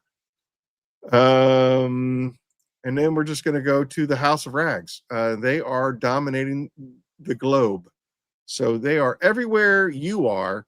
Go to www.thehouseofrags.com for all of your detail supplies. And one of the places that you can buy the world's greatest detail products, which is phoenixeod.com. All right. So that's the end of Curmudgeon's Corner 63. It's a landmark because the person that made Curmudgeon's Corner so much fun for me said her goodbyes tonight. And I love her. Good reasons. I love her. She's my sister. She is my fellow human being. As anybody that knows me and knows her, we probably sit on pretty opposite ends of the political spectrum. And what was so great about us is that it not once ever impacted our relationship, how we felt about each other. And that's what it means to be here on the corner. You don't have to be red. You don't have to be blue. You don't have to be religious. You don't have to be anything other than a good person. We want you on the show if you are a good person. We want you in the chats if you support somebody else. You don't have to think the same. We shouldn't think the same way. No. I want people to challenge me. I want people to live their best life. That's what I want for you, Paul. That's what I want for Eileen. That's what I want for every single person. Live your best life. Do good. Be kind. That's it.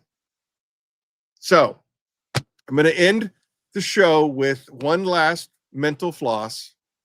And then if you want to hang out for a few minutes backstage, we'll do a post-game salute.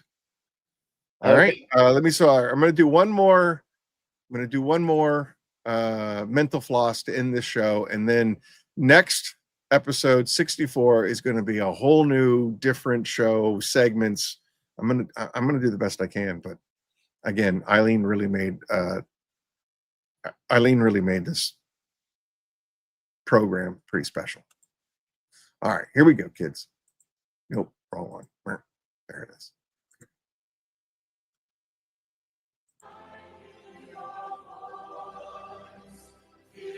These scars we have make us who we are. We're not meant to go back and fix them. And there's nothing broken with you that needs to be fixed. Take it from an old guy who's made a lot of mistakes. You want to live your past. Live your life.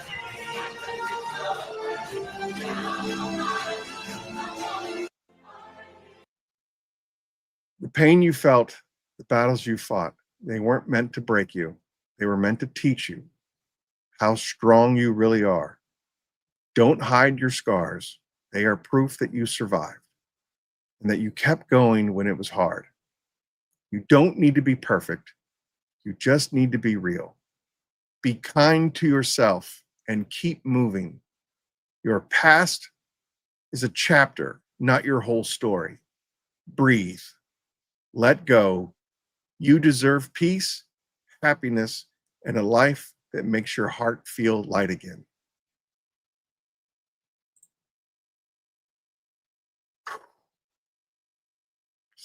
Stop sharing. Curmudgeon's Corner, 63 in the books. My friends, my family,